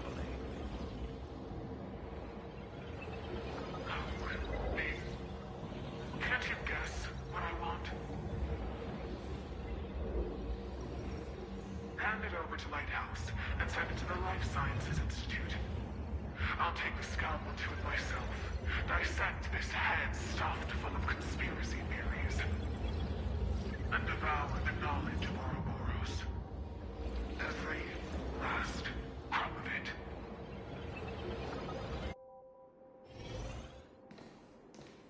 it. Finally a breather from this monumental crisis. I can now rest.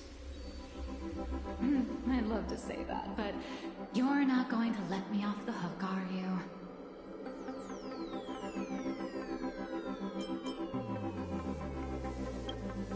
Relax. For the moment, at least. We have plenty of time. Enough to find a nice, quiet corner, sit down, and talk things through. But before that, you just pulled off something massive. I'm sure you have countless messages from people waiting to congratulate you. You should probably answer your phone first.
Miss Nihilux, it all comes back to you again.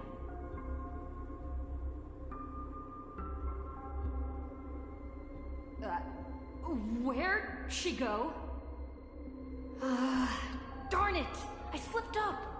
Did she make a run for it?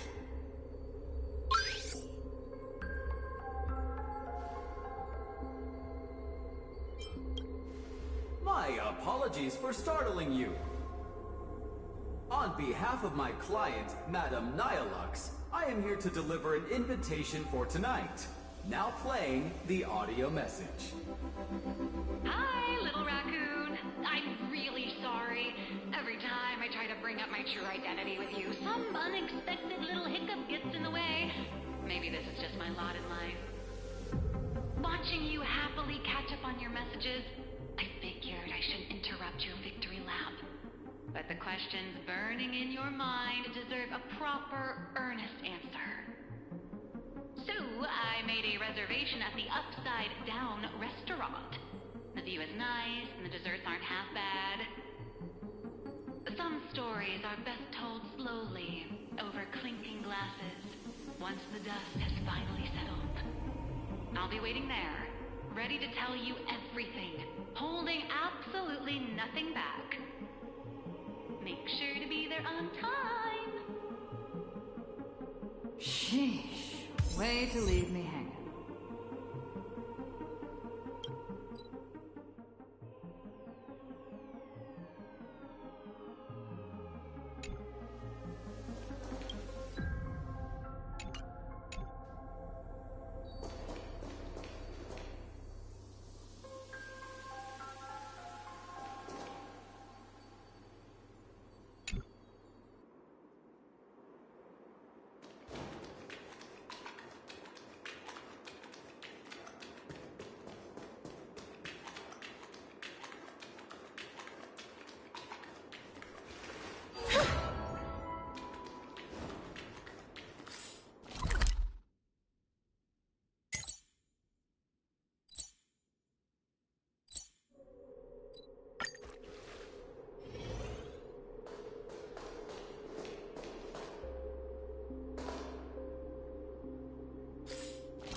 The cacophony of all things is the most beautiful symphony.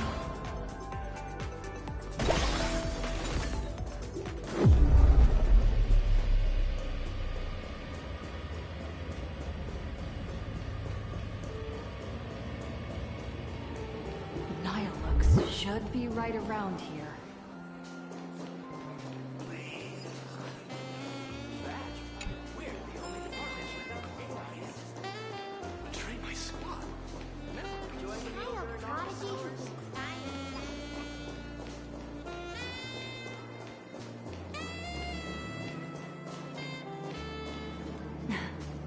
I knew you'd come.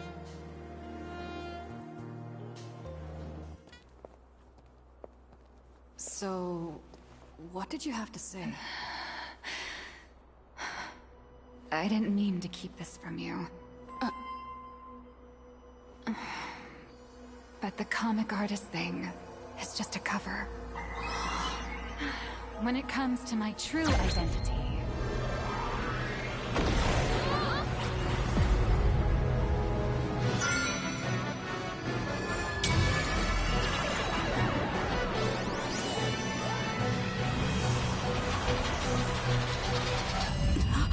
You can call me...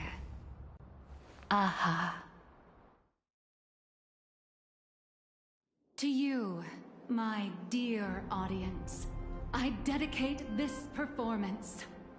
I wonder, did it bring a little more elation into your lives? If it didn't... That's exactly how it should be. Because the grandest act of the play is only just beginning. It's a past I can barely stand to look back on. A wrong turn I took when I was young and foolish. Those days entangled with the gods. A swirling blur of peach pink and blood red. Looking back on it now, it was an absolute nightmare. But now, for the sake of the entire universe, and for you, I am willing to take off my mask.